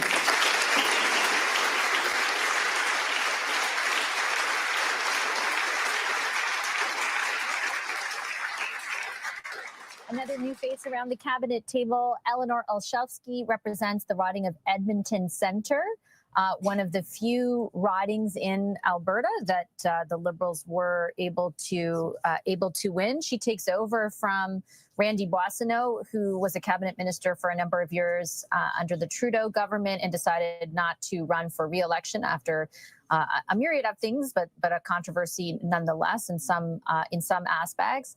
Eleanor Olszewski becomes the minister for a new portfolio, emergency management and community resilience. You would think that that has something to do with all the fires, for example, in Fort McMurray and adaptation to disasters that we are experiencing due to the increased impact of climate change. We'll look for some more clarity on what exactly her portfolio will oversee, but she becomes, as the MP for Edmonton Centre, the Minister of Emergency Management and Community Honourable Resilience. Gregor Robertson, Minister of Housing and Infrastructure and Minister responsible for Pacific Economic Development Canada. Gregor Robertson. The Honourable Gregor Robertson, Minister of Housing and Infrastructure and Minister responsible for Pacific Economic Development Canada.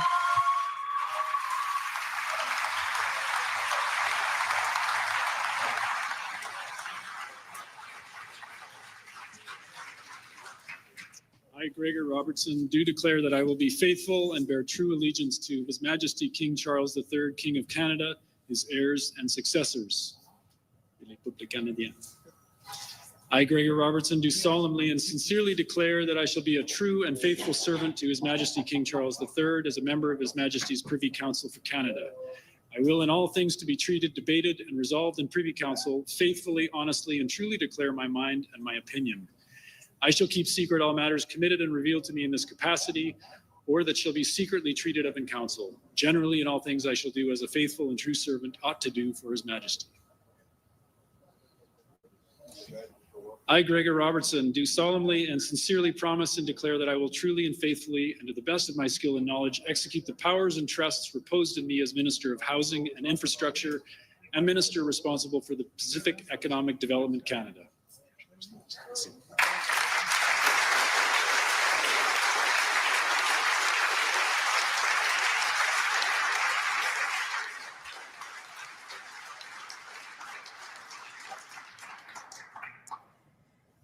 So Gregor Robertson, a new member of Parliament for Vancouver, served, of course, as people in Vancouver will be familiar with, the mayor of that city from 2008 to 2018. He was an NDP MLA prior to that. He will oversee the housing portfolio, taking it over from Sean Fraser, who becomes the Minister of Justice and Attorney General. Lots of promises on building houses, including creation of a new agency to do so, coming from the Liberals during this campaign. He will be tasked with overseeing that.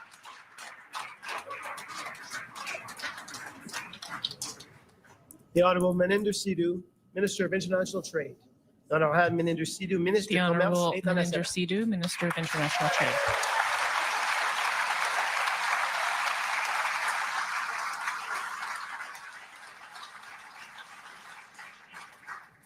I, Meninder Sidhu, do declare that I will be faithful and bear true allegiance to His Majesty King Charles III, King of Canada, his heirs and successors.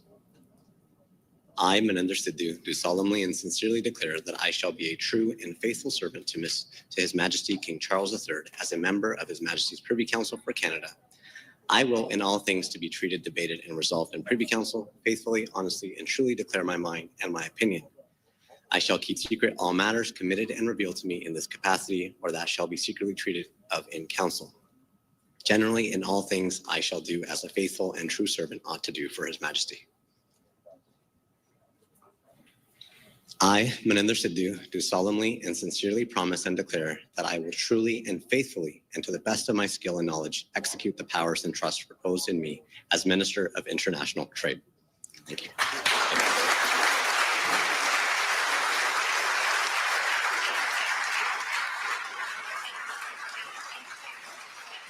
Meninder Sidhu is a politician, or a member of Parliament, rather, for Brampton East. So Brampton, another one of those key electoral ridings for any party in the Greater Toronto area. So he's the MP for Brampton East and has been since 2019. This is his first time in cabinet. He becomes the Minister for International Trade. It will be interesting to find out exactly what falls under that portfolio versus, for example, Canada-US trade, which will be something that Minister Dominic LeBlanc oversees. There's also internal trade and making Canada one economy. So a lot of trade being divided between a number of ministers. But Meninder Sidhu becomes the minister who will be focused on international trade. Responsible for the Federal Economic Development Agency for Southern Ontario. That I'll have Evan Solomon. The Honourable Evan Solomon, Minister of Artificial Intelligence and Digital Innovation, and Minister responsible for the Federal Economic Development Agency for Southern Ontario. I, Evan Solomon, do swear that I will be faithful and bear true allegiance to His Majesty King Charles III, King of Canada, his heirs and successors. I, Evan Solomon, do solemnly and sincerely swear that I shall be a true and faithful servant to His Majesty King Charles III. As a member of His Majesty's Privy Council for Canada, I will, in all things, to be treated, debated, and resolved in Privy Council faithfully, honestly, and truly declare my mind and my opinion. I shall keep secret all matters committed and revealed to me in this capacity, or that shall be secretly treated of in council. Generally, in all things, I shall do as a faithful and true servant ought to do for His Majesty. I, Evan Solomon, do solemnly and sincerely promise and swear that I will truly and faithfully, and to the best of my skill and knowledge, execute the powers and trusts reposed in me as Minister of Artificial Intelligence and Digital Innovation and Minister responsible for the Federal Economic Development Agency for Southern Ontario.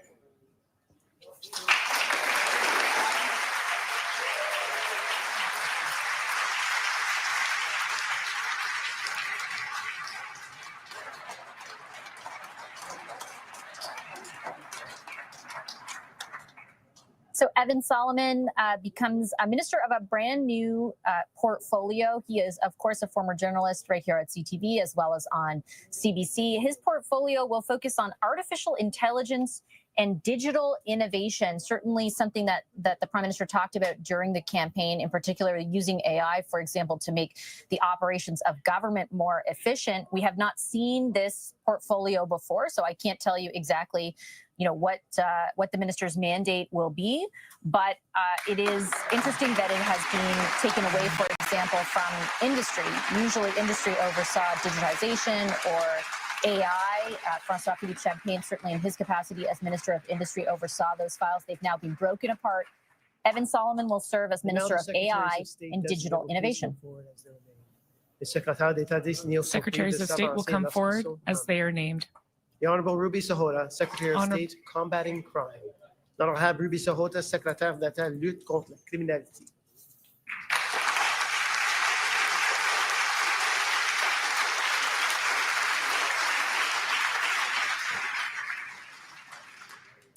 I, Ruby Sahota, do solemnly and sincerely promise and declare that I will truly and faithfully, and to the best of my skill and knowledge, execute the powers and trusts reposed in me as Secretary of State, Combating Crime. Moi, Ruby Sahota, j'ai promis de déclarer solemnement do solemnly and sincerely promise and declare that I will truly and faithfully, and to the best of my skill and knowledge, execute the powers and trusts reposed in me acquitter des responsabilités qui m'ont été confiées et qualité de secrétaire as Secretary of State, contre de criminalité. Combating Crime.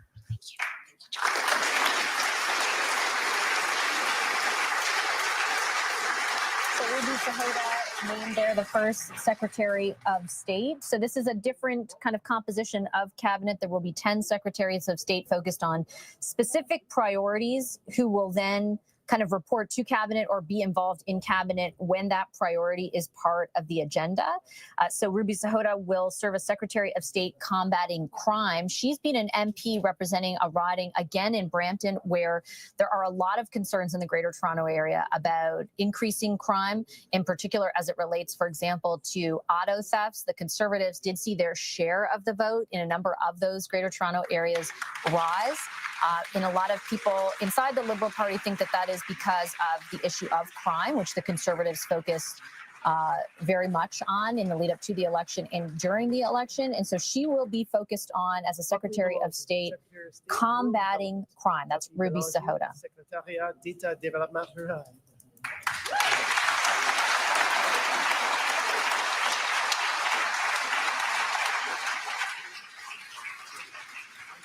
Tanse Bakli Belange in Sikasun, ni Asses Giwit no Segaste, Giwit Saktawa was. I, Buckley Belanger, do swear that I will be faithful and bear true allegiance to His Majesty King Charles III, King of Canada, his heirs and successors. I, Buckley Belanger, do solemnly and sincerely swear that I shall be a true and faithful servant to His Majesty King Charles III as a member of His Majesty's Privy Council for Canada. I'll bring in all things to be treated, debated, and resolved in Privy Council faithfully, honestly, and truly declare my mind and my opinion. I shall keep secret all matters committed and revealed to me in this capacity, or that shall be secretly treated of in council. Generally, in all things I shall do as a faithful and true servant ought to do for His Majesty. I, Buckley Belanger, do solemnly and sincerely promise and swear that I will truly and faithfully, and to the best of my skill and knowledge, execute the power and trust reposed into me as Secretary of State, Rural Development. Thank you.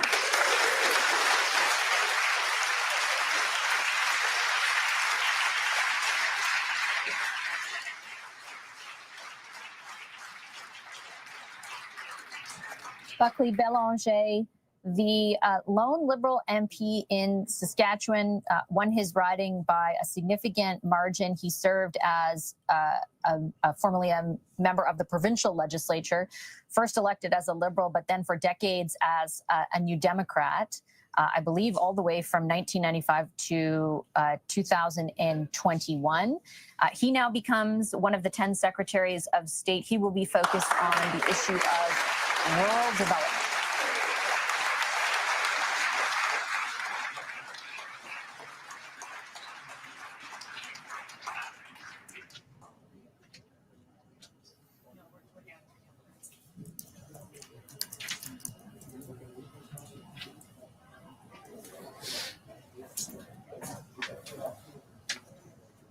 Stephen Bradley Fuhr, Secretary of State, Defense Procurement. Stephen Bradley Fuhr, Stephen Bradley Fuhr, Secretary of State, Defense Procurement.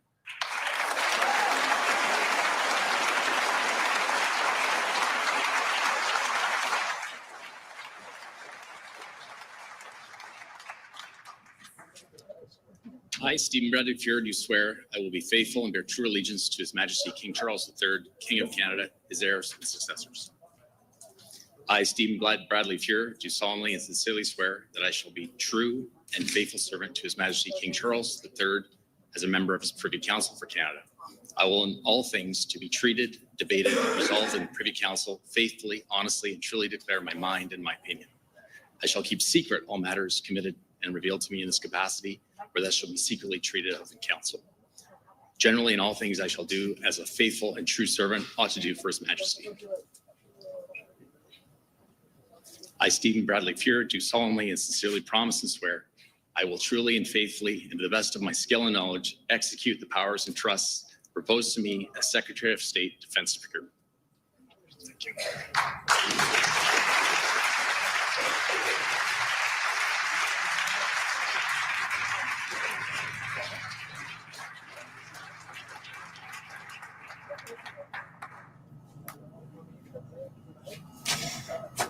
So Stephen Fuhr becomes a Minister of State focused on procurement. He spent 20 years in the military. He has an interesting political history, having moved from someone who identified as a supporter of the Conservative Party over to the Liberals. He represents Kelowna. It was his riding, then moved to the Conservatives, and sort of now in some capacity belongs to him again. He also helmed or sat at the top of the National Defense Committee, presided over a number of studies on the issue of procurement, so kind of buying big things for the military, and once again spent 20 years in the military itself. He will be the Secretary of State focused on the issue very specifically of defense procurement.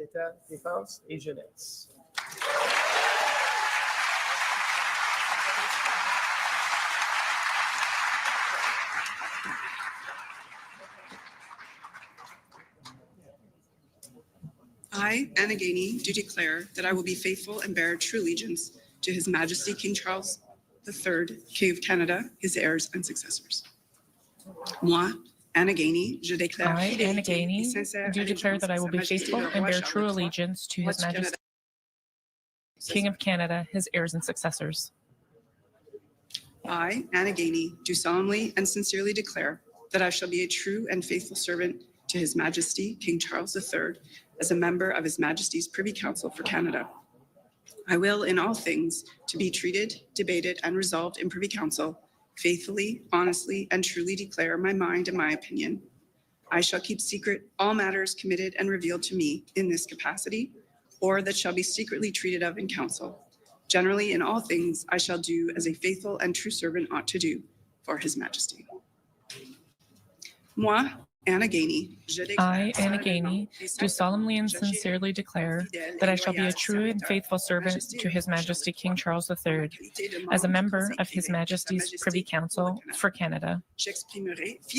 I will in all things to be treated, debated, and resolved in Privy Council faithfully, honestly, and truly declare my mind and my opinion. I shall keep secret all matters committed and revealed to me in this capacity, or that shall be secretly treated of in council. Generally, in all things I shall do as a faithful and true servant ought to do for His Majesty. I, Anna Gainey, do solemnly and sincerely promise and declare that I will truly and faithfully and to the best of my skill and knowledge execute the powers and trusts reposed in me as Secretary of State for Children and Youth.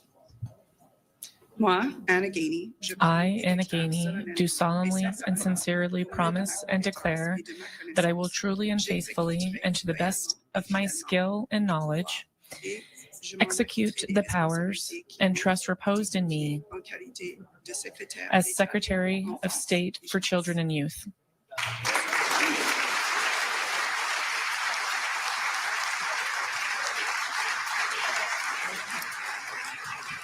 Anna Gainey is an MP since a by-election in 2023 for the Montreal area riding of Westmount. She took over from former astronaut and Foreign Affairs Minister Marc Garneau. Back then, she won re-election by a wide margin. She also was the president of the Liberal Party during the early years, the first years of Justin Trudeau being the leader of the party. So basically from 2014 to 2018. If her last name sounds familiar, it's because she's the daughter of former Montreal Canadiens player and general manager Bob Gainey. She is also married to Tom Pitfield, who had a big role in a number of Liberal campaigns, including this last one under leader Mark Carney. Wayne Long, Secretary of State, Canada Revenue Agency and Financial Institutions. Wayne Long, Secretariat d'État. Wayne Long, Agence de Revenus Secretary of State, Canada Revenue Agency and Financial Institutions.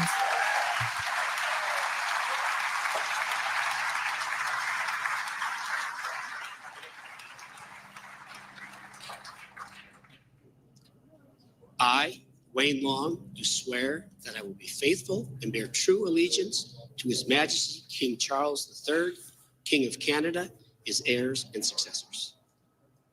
I, Wayne Long, do solemnly and sincerely swear that I shall be a true and faithful servant to His Majesty King Charles III as a member of His Majesty's Privy Council for Canada.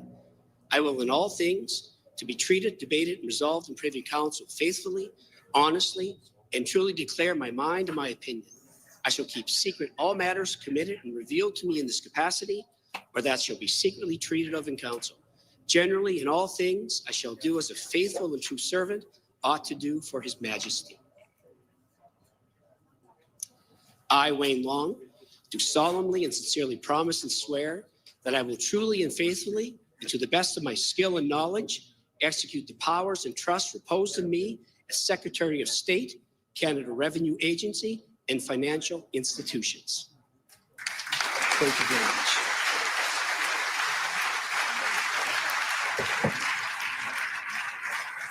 Wayne Long has been the MP for the New Brunswick riding of St. John's Rothesay since 2015. If you're counting, he's the third member of this cabinet now who wasn't going to run under the previous prime minister, but changed his mind once Mark Carney became leader of the Liberal Party. He was arguably one of the most publicly outspoken critics of Justin Trudeau's leadership in the final months of it, a number of months of it. At one point, he called Prime Minister Trudeau delusional.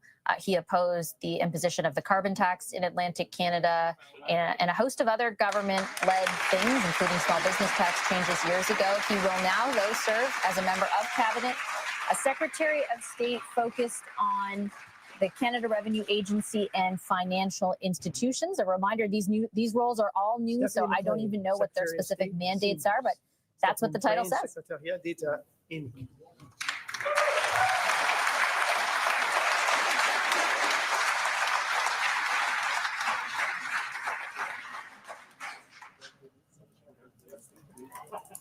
I, Stephanie McLean, do declare that I will be faithful and bear true allegiance to His Majesty, King Charles III, King of Canada, his heirs and successors. I, Stephanie McLean, do solemnly and sincerely declare that I shall be a true and faithful servant to His Majesty, King Charles III, as a member of His Majesty's Privy Council for Canada. I will, in all things, to be treated, debated, and resolved in Privy Council, faithfully, honestly, and truly declare my mind and my opinion. I shall keep secret all matters committed and revealed to me in this capacity, or that shall be secretly treated of in council. Generally, in all things, I shall do as a faithful and true servant ought to do for His Majesty. I, Stephanie McLean, do solemnly and sincerely promise and declare that I will truly and faithfully and to the best of my skill and knowledge execute the powers and trusts reposed in me as Secretary of State, Seniors. Thank you.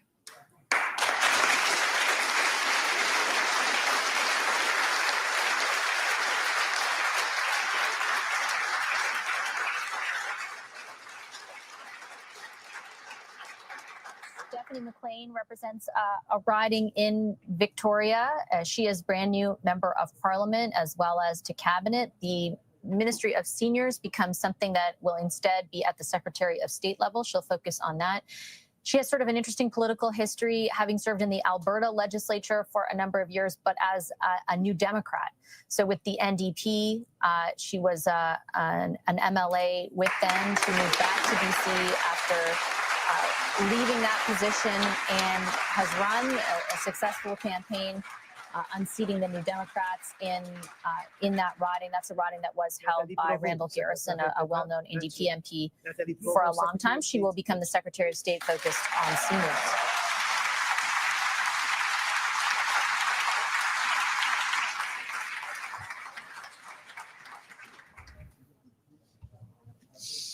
Moi, Nathalie Provost, je jure I, fidélité Nathalie et Provost, sincère allégeance à Sa Majesté le do Roi declare Charles that I will be faithful roi and du bear true Canada, allegiance à to ses His Majesty héritiers et King Charles successeurs. III, King of Canada, his heirs and successors. Moi, Nathalie Provost, je I, jure Nathalie solennellement Provost, et do sincèrement solemnly que and j'agirai sincerely en swear fidèle et that I loyal shall be a true and serviteur de Sa faithful servant to Majesté His le Roi Majesty Charles III King Charles en ma III qualité de membre as a du member Conseil of His privé de Sa Majesty's Majesté pour le Privy Canada.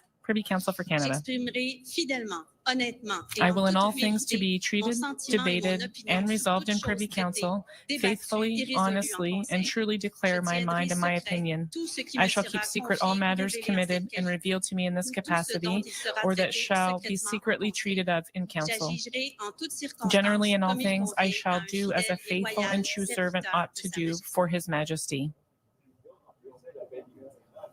Moi, Nathalie Provost, I, je Nathalie promets et Provost, jure do solennellement et solemnly and sincèrement, sincerely au mieux swear de ma and promise compétence et that de I ma will truly and connaissance, faithfully, j'exécuterai and to the best loyalement of et my fidèlement skill les and pouvoirs knowledge, et je m'acquitterai des execute the responsabilités powers qui m'ont and été trusts confiées en reposed in qualité de me secrétaire as d'État Secretary of State, Nature.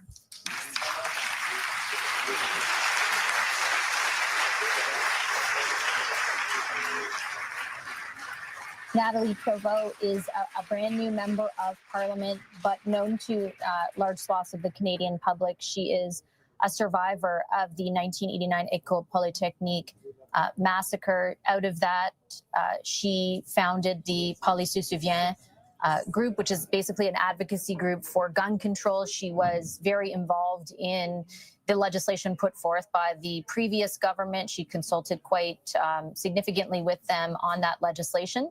There are certainly critics of that legislation and critics of the lack of speed with which it's being implemented, but she was a big part of that. She becomes a Minister of State focused on nature. One of the Liberals' campaign promises was a sort of nature pass or sort of like a summer pass, where a lot of the federally regulated parks would be free, for example, for Canadians. So I imagine she will be tasked with focusing on that. Secretary of State, International Development.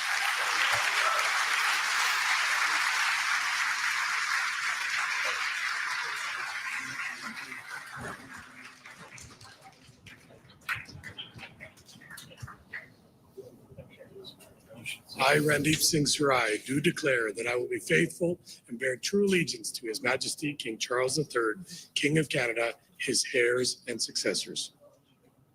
I, Randeep Singh Sarai, do solemnly and sincerely declare that I shall be a true and faithful servant to His Majesty King Charles III.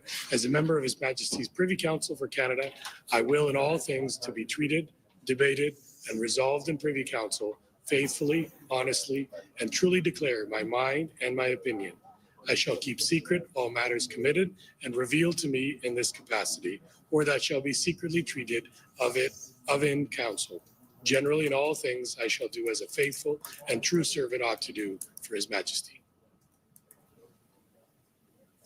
I, Randeep Singh Sarai, do solemnly and sincerely promise and declare that I will truly and faithfully, and to the best of my skill and knowledge, execute the powers and trusts reposed in me as Secretary of State, International Development. Thank you.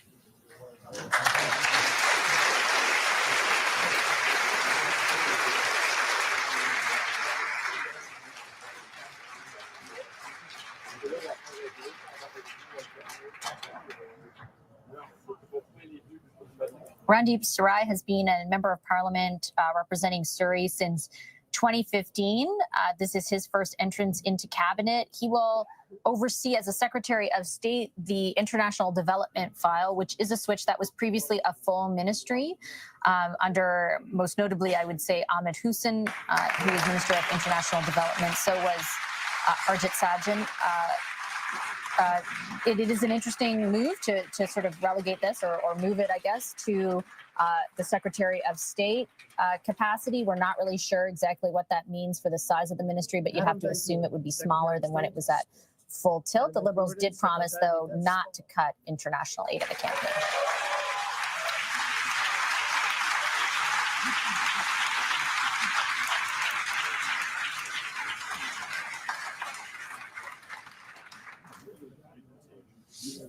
I, Adam Van Couverden, do declare that I will be faithful and bear true allegiance to His Majesty King Charles III, King of Canada, his heirs and successors.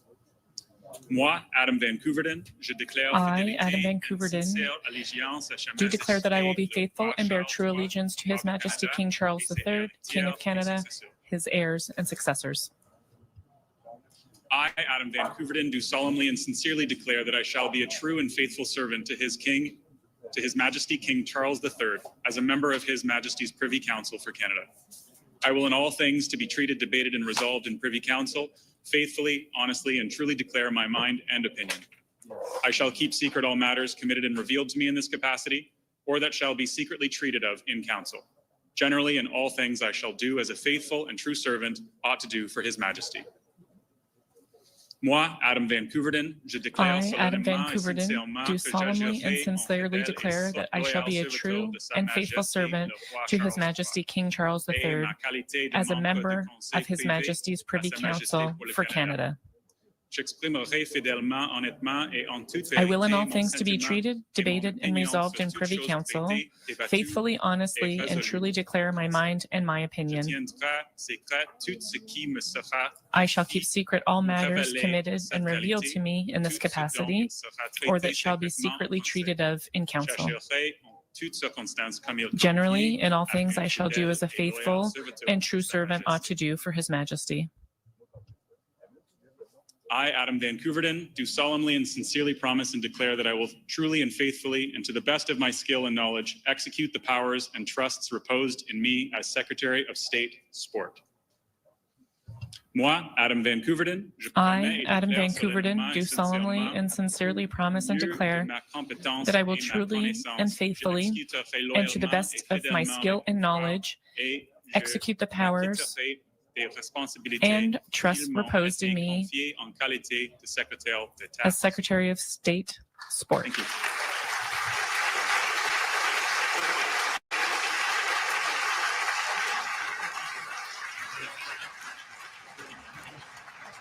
Adam Van Couverden makes his way into cabinet. He's been an MP for the Greater Toronto Area riding of Milton, not really GTA, I guess I should say a little bit further west of there. But he has been the MP since 2019. He is recognizable to many Canadians as a former Olympic gold medalist. He's a kayaker, so it would seem to make sense that he will focus in his capacity as the Secretary of State on the issue of sport, though I don't know what specifically the mandate for that is, but it will be his role.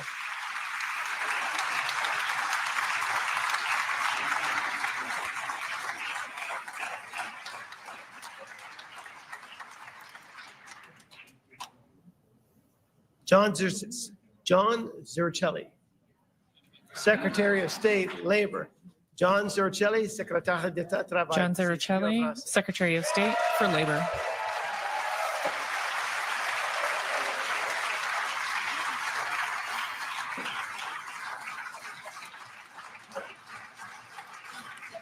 I, John Zaricelli, do swear that I will be faithful and bear true allegiance to His Majesty King Charles III, King of Canada, his heirs and successors. I, John Zaricelli, do solemnly and sincerely swear that I shall be a true and faithful servant to His Majesty King Charles III as a member of His Majesty's Privy Council for Canada. I will in all things be treated, debated, and resolved in Privy Council, faithfully, honestly, and truly declare my mind and my opinion. I shall keep secret all matters committed and revealed to me in this capacity, or that shall be secretly treated of in council. Generally, in all things, I shall do as a faithful and true servant ought do for His Majesty. I, John Zaricelli, do solemnly and sincerely promise and swear that I will truly and faithfully, and to the best of my skill and knowledge, execute the powers and trusts reposed in me as Secretary of State, Labor. Thank you. Nice to see you.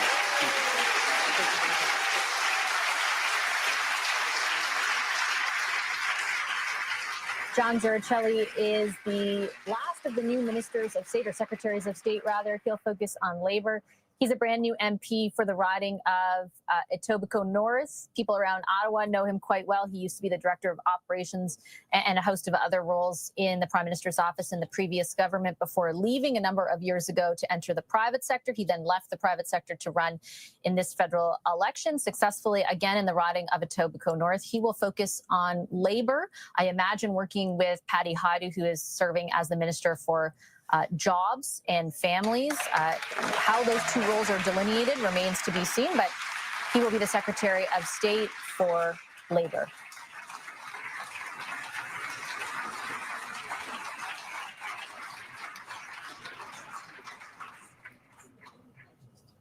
The Governor General, the Prime Minister, and the Clerk of the Privy Council and Secretary to the Cabinet will now sign the oath books to formally witness the swearing in of the ministers and secretaries of state.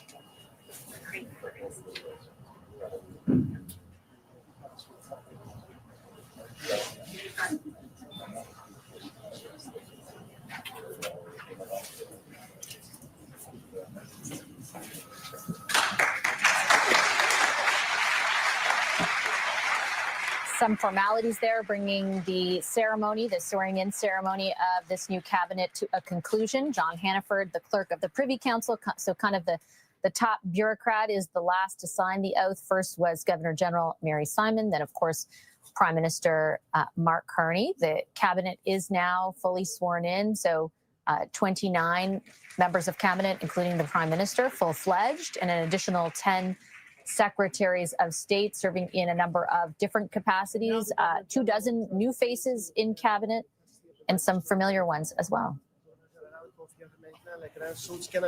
The Governor General will now confirm the Great Seal of Canada.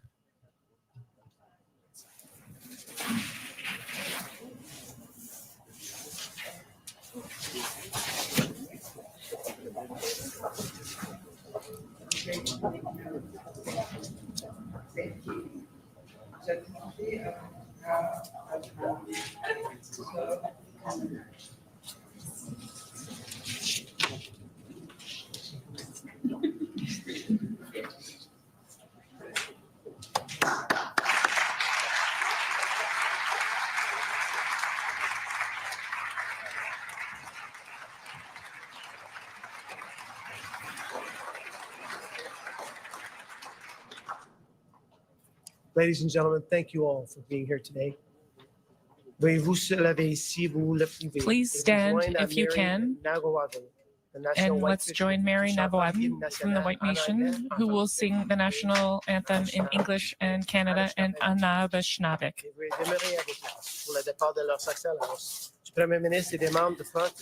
Their Excellencies and the Prime Minister, Governor, and Council will depart accompanied by the music of the Cher Blue Band.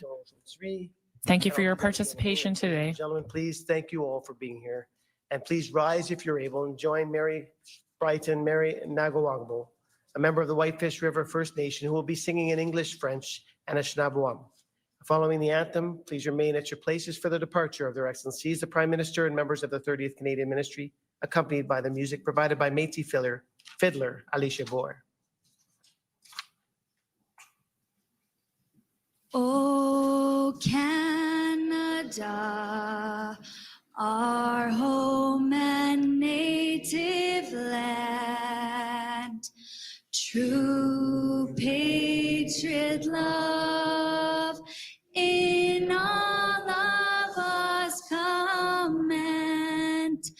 Car ton bras sait porter l'épée, il sait porter la croix. Ton histoire est une épopée, tes plus brillants exploits. Ô Canada, Kichiguanach, Nani Buida, Migueche Wendanda, Nani Buida, Migueche Wendanda.